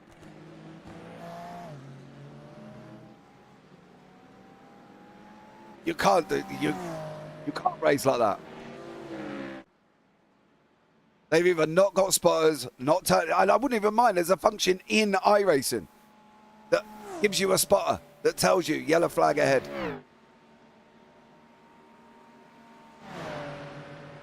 As Nick Miller, like I said, boys, I think the race controllers are going to have a long, long night ahead, because some of these moves that we're seeing and some of these crashes that we're seeing are completely unavoidable. And to be honest, I hate to throw the book at anybody who's done an unavoidable move. Drive through post-race penalty 30 seconds at least for all of them, because we're 14 minutes from the end. We've got a safety car, and far too many have been taken out of this race that don't need to be. Lack of slowing down. There's no safety car, boys. It's been towed. We won't be getting one. Yeah, never mind. I'm just gonna sit here and shut up, because I'll be in with Ricky and Jimmy at some point this week. I can guarantee that, because this is just absolutely ludicrous. No, that's all right. Hey, boys, you've got to call out driving standards for what they are. We're happy to call out dudes that have raced exceptionally well and called a right pit stop and done everything right, and we call them as exceptional drivers. So on the flip side, when it's a shocking race, and tonight, I've got to tell you, it's a shocking race tonight. There's been far too many. It's like a rookie race in some cases. Yeah, I agree with you. And I know, and I'm very well aware that the first race of a lot of leagues when they start up can be a bit like rookie races, a bit like that. Scotty, you and I have seen it through many leagues over the last 4 or 5 years. That first round is always probably the most dangerous, and here we are, GT3s at Bathurst. A tricky circuit to start with. But I tell you what we're seeing tonight from what are people that, and we've seen a lot of challenges in the Premier Endurance Racing with a lot of clean racing, incidents here and there. but there's been far too much of silliness, unnecessarily attempts at overtaking, turning people around, driving a bit too hard. And what is it? Youthful exuberism? But I don't even know if that's the case. I just think it's a little bit of silliness. It's the red mist is in too many heads for the round one. There'll be a few comments that saying, "Oh, well, race control won't penalise it." Race control are going to penalise it. First and foremost, they will get there. Every single time there's a safety car, you have to stop everything that you're doing, and you have to get the safety car handled, because there is a very, very important process and procedure that requires multiple heads looking at that to get that all handled. So everything will be dealt with for sure. It might take some time, but it will get there. In the meantime, racing continues with under 15 minutes left to go. We'll focus on the positives that are coming out from tonight. And at the moment, Owen Coleman's got a couple seconds on Jake Slade. And I just don't see that there's much that Jake can do about it at the moment. He's not able to stick with him as it stands. And with clear track in front of those guys, Ben Jeffrey is holding off. We've got Ben Jeffrey holding off Darcy Inwood, and we've got this battle as well back towards the 20. Adam Jepson just got by. Jesse McMenamin, Brad Coates, and Adam Jepson all fighting away. Yeah, this is further down for 20th, 19th, and 18th. They've been having a right little ding-dong. We've got Stefan Mellis further back as well, going up the inside. Mr. Coates trying to have a look over Jesse McMenamin. Jepson's in behind as well, coming in now into the left-hander. There is lots of activity in YouTube chat there. People saying that we're driving bumper cars. People say, cut the commentary and play the circus music. It is move on. Yeah, it is lots going on at the moment. But Glenn Jones still fighting out here as well. And he's got Bobby Commode tucked in right behind him. So action all the way through. But action further down, Scotty. I think that's the important thing to realise. We've got that. Josh Swain's at the drama. We've got kind of settled down at the front with Ben Jeffrey and Darcy Inwood, but the action is coming down when you get down to Glenn Jones, when you get down to Bobby Kamori, when you got down to Jesse McMenamin, because they've got everybody, some of the fast guys have been caught up in all of this, they've got them coming up back up to them. So there's lots of action, but it's happening further down the field at the moment. Yeah, drivers picking their way off when they're a little bit out of sequence, and there'll be no safety cars from here to the end of the race.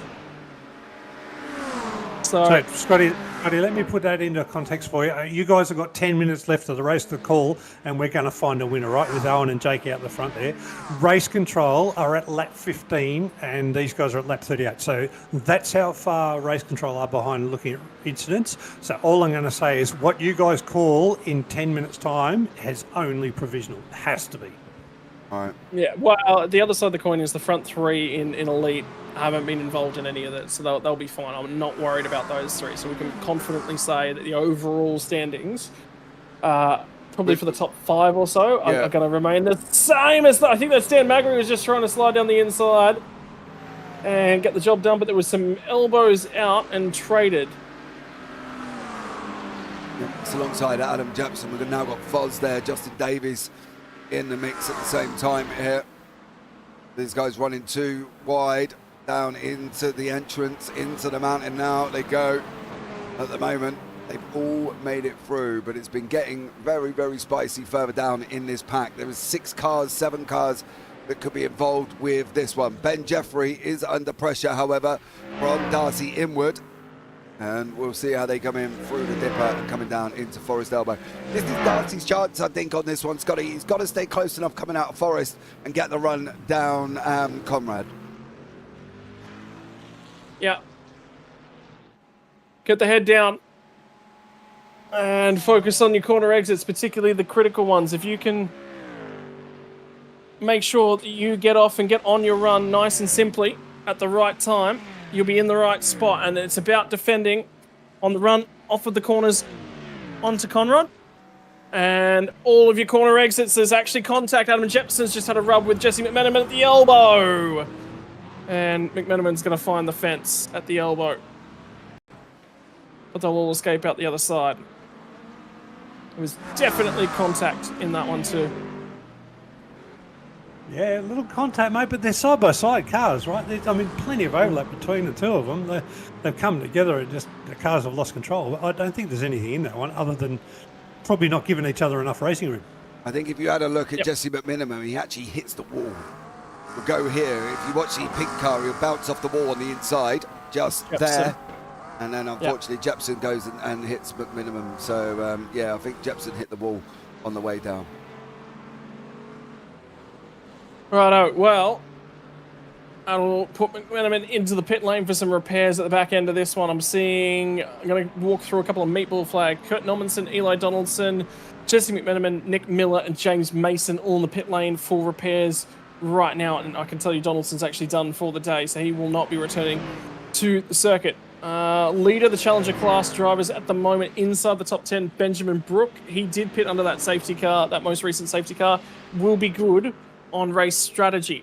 So he will have enough fuel to get himself to the end of the race. He's looking good at the moment, but again, provisional results because there's a lot to go through and a lot of stuff that we haven't seen off screen as well.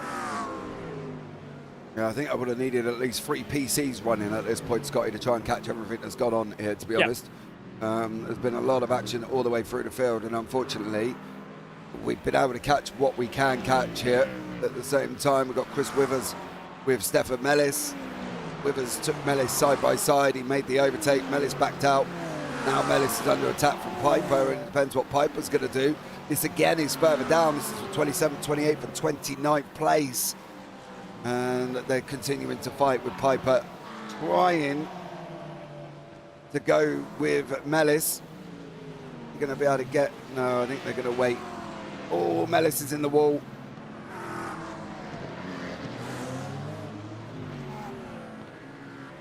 Yeah, just look, Stefan Mellis overdrives it, the Porsche a little bit. Yep.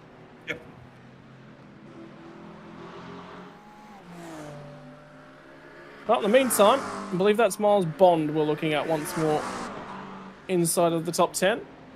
And Stefan Lawrence are going toe-to-toe on the run down to turn number 1.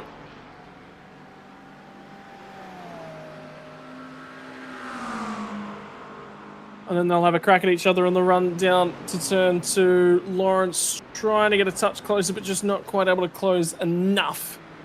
So Bond sitting in more than a comfortable enough position to hold him off for another lap. Yeah, we'll have to see how he gets on, whether or not he can hold him up through the mountain. Ben Jeffrey and Greg Goodfella look like they've had a moment. Oh, there is the moment. Yeah, it is Ben Jeffrey. It's parked up at the moment. Darcy Inwood in behind him. I've no idea. Darcy's gone up the inside. Ben just frustrated, I think. Remember, blanket approval to tow at the moment as well, so there'll be no reason for that to trigger a safety car. And unfortunately, with Ben Jeffrey, that takes him from 4th overall he'll be at the back end of the lead lap at the moment. And they're going to continue firing on around, so he will continue to fall. Darcy Inwood might have some questions over his final finishing result at the tail end of this thing. Yeah, I think though we probably can cement in the top 5, I would have thought. Maybe even 6 with Ben Brook, who's taken the Challenger class, who is looking like he's going to take the Challenger class, mind you. He is sitting in 6th overall, up 17 places. So fair play to Ben Brook. He's done a great job on that one and has moved himself up 17 places to the lead of the Challenger. So fair play. Good job for him.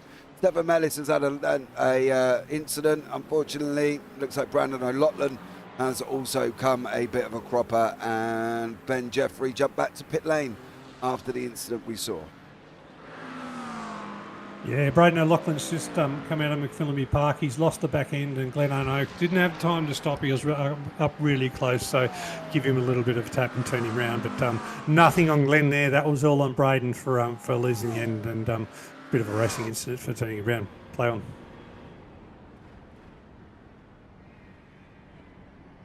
Well, in the meantime, time is ticking away, and we have 5 minutes, under 5 minutes now left in racing time. That's our race leader, Owen Coleman, as he crests the grate, and he'll tip the car in at McPhillamy.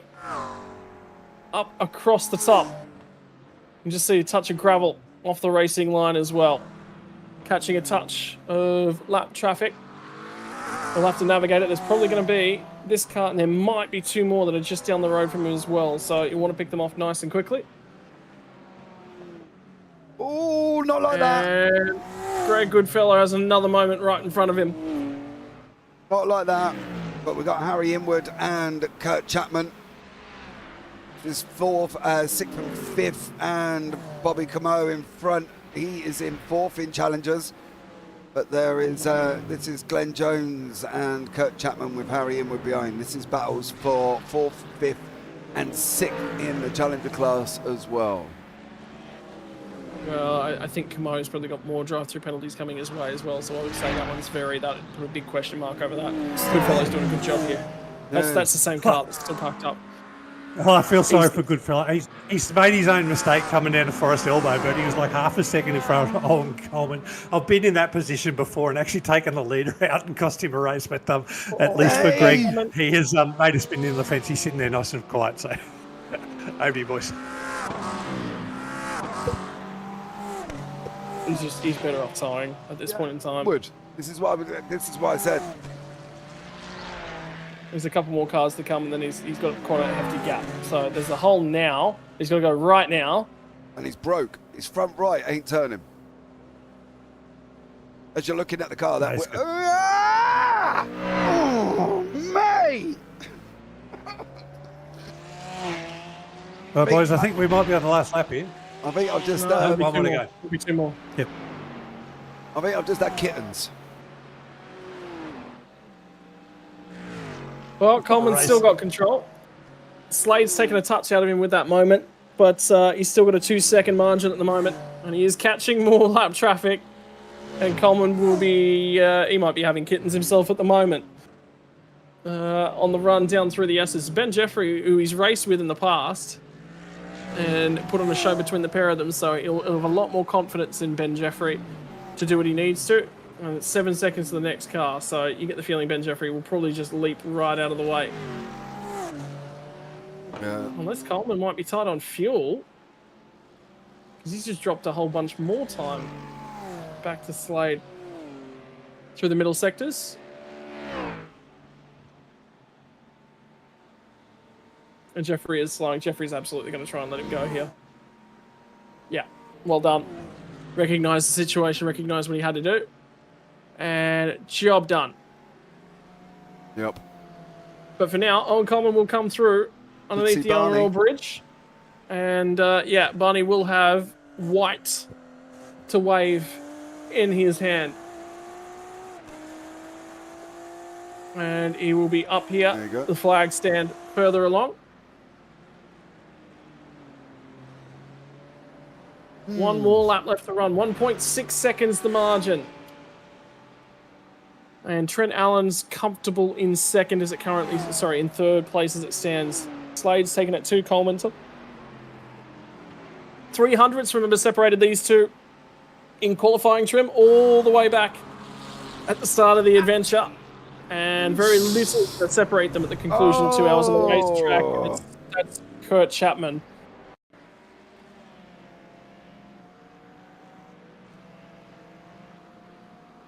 Remember, this dogfight was continuing on just ahead of these guys. Front to rear contact, so Chapman will have something to probably pay a penalty for. In the meantime, Ben Brook leads the Challenger class comfortably. Leaders coming through for the final time. We've got Coates and Foz side by side. They're just about to go into the mountain now. Are they going to stay there? Keeping an eye on the leader. He's just coming through Forest Elbow. Oh, Coates got in deep. He's going to give the elbow to Racanello, who's going to be forced out and around the long way. Yep. And this is inside the top 20. 17th, 18th, and 19th on the road. Still stoushing. And a little bit of a moment for Brad Coates is going to prevent an opportunity. Steady, steady. Right, leader's on his way into the chase. I just want to get this across the mountain. Is he going to be able to do it here? No, he's going to have to stay there. But Owen Coleman through the last couple of corners. Yeah, he will. He's going to come through and take the checkered flag. Finally, after a night filled with drama, after a night filled with lots of different moments for lots of different race cars, Owen Coleman is going to take out the Dash Off-Roads GT3 Limited Series first race in 2025. It returned to form for the driver of the 97. He was wearing the one in his car a couple of seasons ago, and he'll be looking to take that one back at the tail end of this season. Jake Slade come home second. Trent Allen in third gets the job done. It was the battle that we were looking at a few moments ago, which we get an opportunity to have another look at. These guys are going to sort it out. That'll be Jepson, who's got it over the 196 machine at the moment. So he's just picked that one up on this lap. And Fozzie and Coates are actually going to go toe-to-toe in the last corner. JP, there's an overlap. The next couple cars in behind here.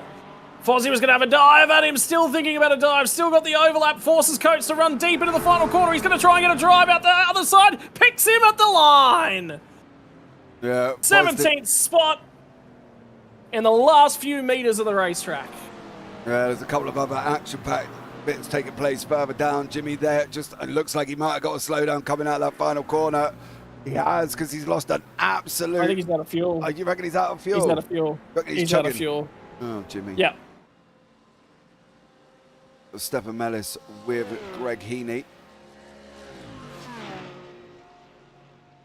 I think that's going to be as it is. Yeah, confirmation. Just got confirmation he did actually run out of fuel. Yeah. So that will confirm pretty quickly. Jimmy filled on lap 26. Everybody else filled on lap 29. Ah, he weren't that far off then. Gave it a good old college try. Well, at least he wasn't leading the race when that one happened. Or stopped about 3 meters away from the line, right? Yeah. Yeah. He got served that one quite a few times on the week, and I did not let him forget that. I bet. So, Okay, we're just waiting for Leif McClimate to come over the line, and then we'll be able to bring you up the results.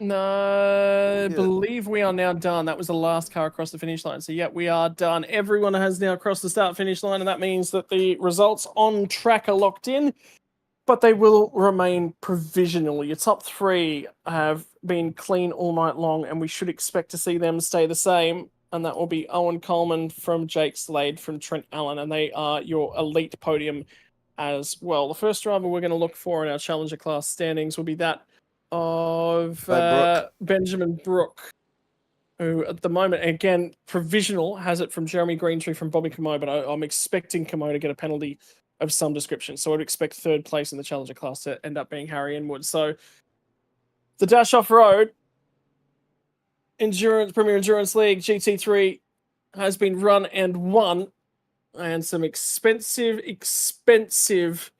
race cars have been repaired here tonight. And I think it's worthwhile reminding that a Ferrari Challenge car, by the way, the cheapest entry level you can get in for a Ferrari Challenge car, $750K, let alone a GT3 edition. That's all right. Pete said he's going to pay for me and you to do it, Scotty. He's not paying. He's broke at the moment from all the bets he lost last year, so I don't know how he's going to find the money to pay for that. Oh, he's got loads of them. Got loads of it. He'll be all right. I'm going to rob JP's Bitcoin account.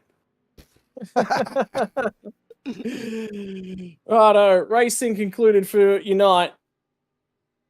So we'll get an opportunity to chat, hopefully, to a couple of these guys. In fact, I can already see our podium wandering in. So we'll start at the bottom of our elite podium and work our way up with Trent Allen finishing out of third spot. And Trent, that was wild, that was woolly, that was long, and there was a lot of safety car dramas to intervene. How did you track across the night?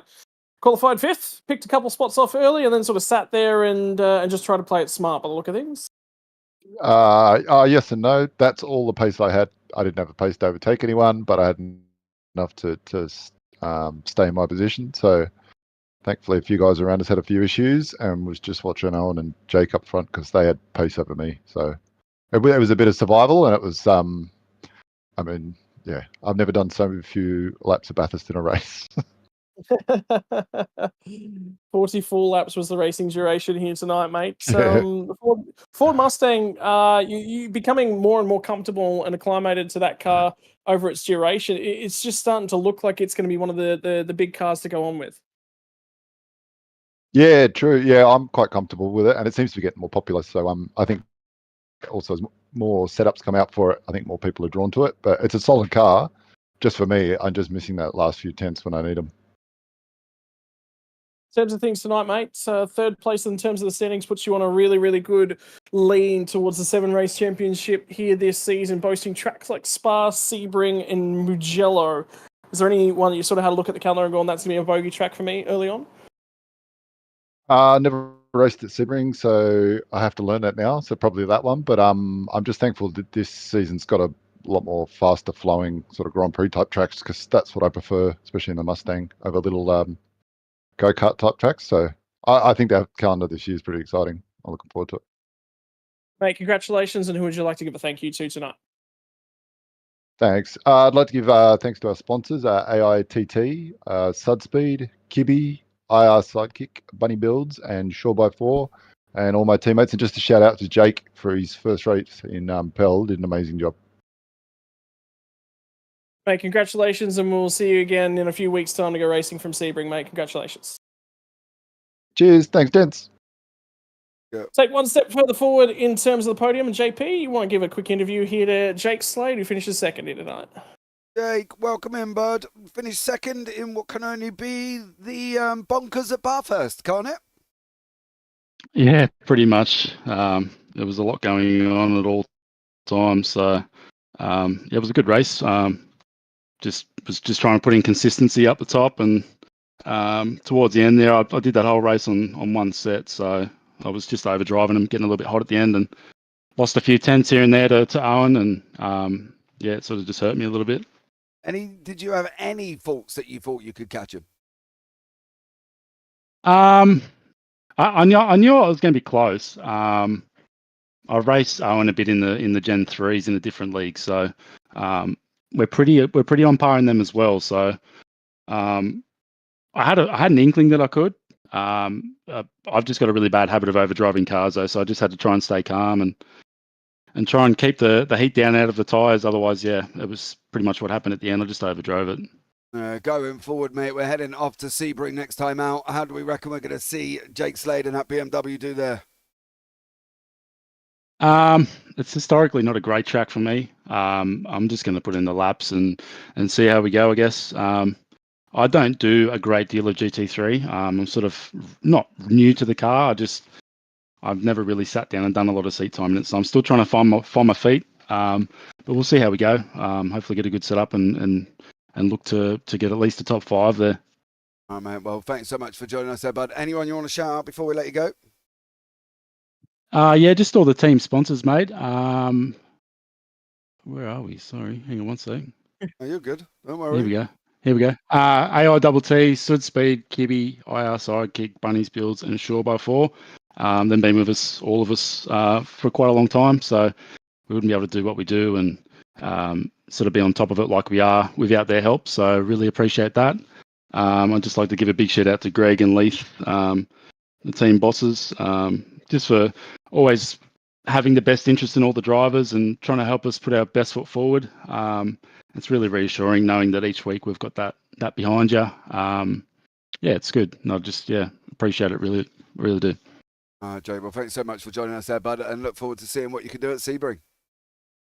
Thanks, guys. Thanks for the broadcast. Take care.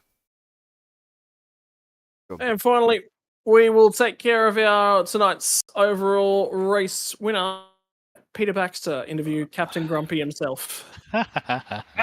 Grumpy. No, we had a chat during a race. Owen and I had a good old chat mid-race. I was asking whether he was feeling about the safety car, and he said he was quite concerned about the safety car driver while he was cruising around, lap 32 under, no pace. Owen, how are you feeling? Yeah, good. A bit hot, but besides that, no, good. Yeah, I mean, Jakey, he gave you a little bit of trouble all the way through, and first pit stop got in front of you for a few laps. Did that make you second guess yourself? No, I just wasn't too sure if he might have just not taken on as much fuel, but I was sort of seeing what the rough times were, and we were sort of there or thereabouts. So I think once he got past I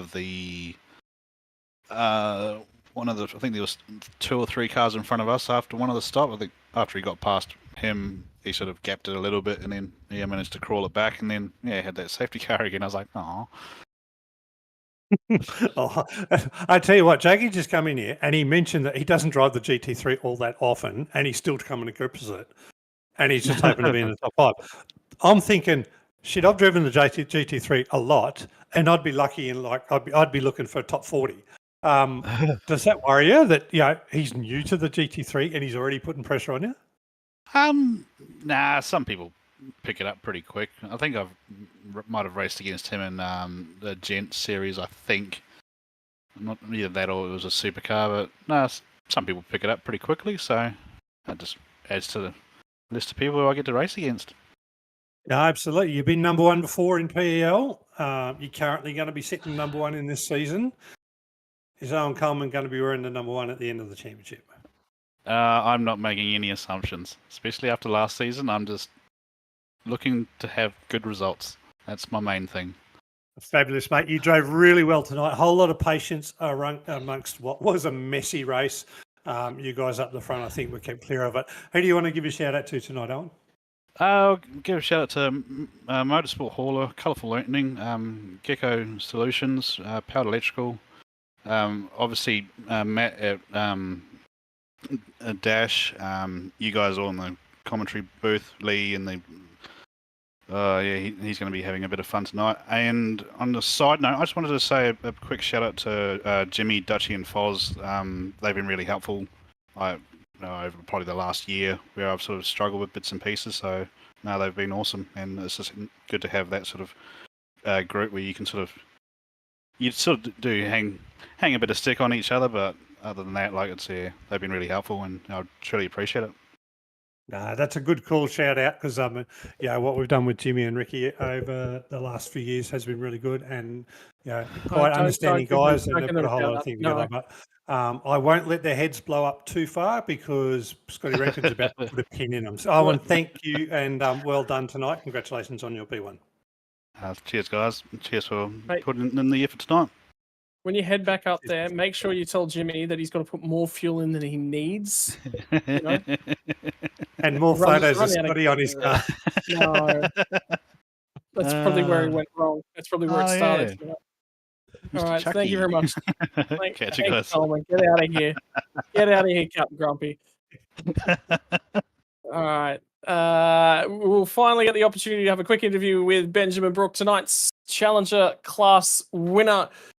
Ben, that looked like she was a wild old ride from lights out to checkered flag there, mate. Survival of the fittest, survival, I think, more of the smartest. How did your old Challenger class race go there, brother? Oh, mate. It was nuts. I mean, it got good qualifying and all that sort of stuff, and all the chaos that ensued. I dodged all of that down at the elbow at the first few laps, and after that, it was basically trying to work out when to come in and pit, because I was sort of hanging around the top 10. I didn't want to pit under the first couple of safety cars, because I probably would have ended up at the rear of the field and right in the middle of the carnage. So, just trying to stay out of it. And then once we had that good green run at the end of the checkered, I think I had Brock up the back of me there, and I just let him through. And then he got out to about 3 seconds ahead, and I had another one probably about a second or so behind. And it's like, yep, cool. I'll just sit here and do my thing. It's worked out well. Mate, it's always the way that you necessarily want it to go. It's been strong results for you. New hardware this season in the Acura. How are you? The VTEC kick in major for you here tonight? Oh yeah, she was good down the Conrod. It flew down there. It was nice. It's actually quite difficult because we don't have any real setups available for it yet. So we sort of chucked a few things together, and myself and Vinny are running it this year. And she was going good in a straight line, pretty good across the top. I might have only changed tyres once or so in the race because of the chaos that was there. And she's good. All right, well, good to hear, mate. Floor is all yours to give the thank yous and shout outs that you'd like to hand out. Big thanks to Frog Leap Juice Racing, the boys at the race tonight. We had a good old chuckle in the car as we're running around. Big thanks to our sponsors, Juiced Energy, Racecraft, Sunspeed Gloves, and to Stott Hall. Righto, thank you very much for joining us, and we'll see you again next time from Sebring, brother. Yeah, sweet as. Thanks, boys. Righto, so congratulations to all of our podium finishers here tonight. And I want to give a big shout out to all the sponsors that make it possible for the series here.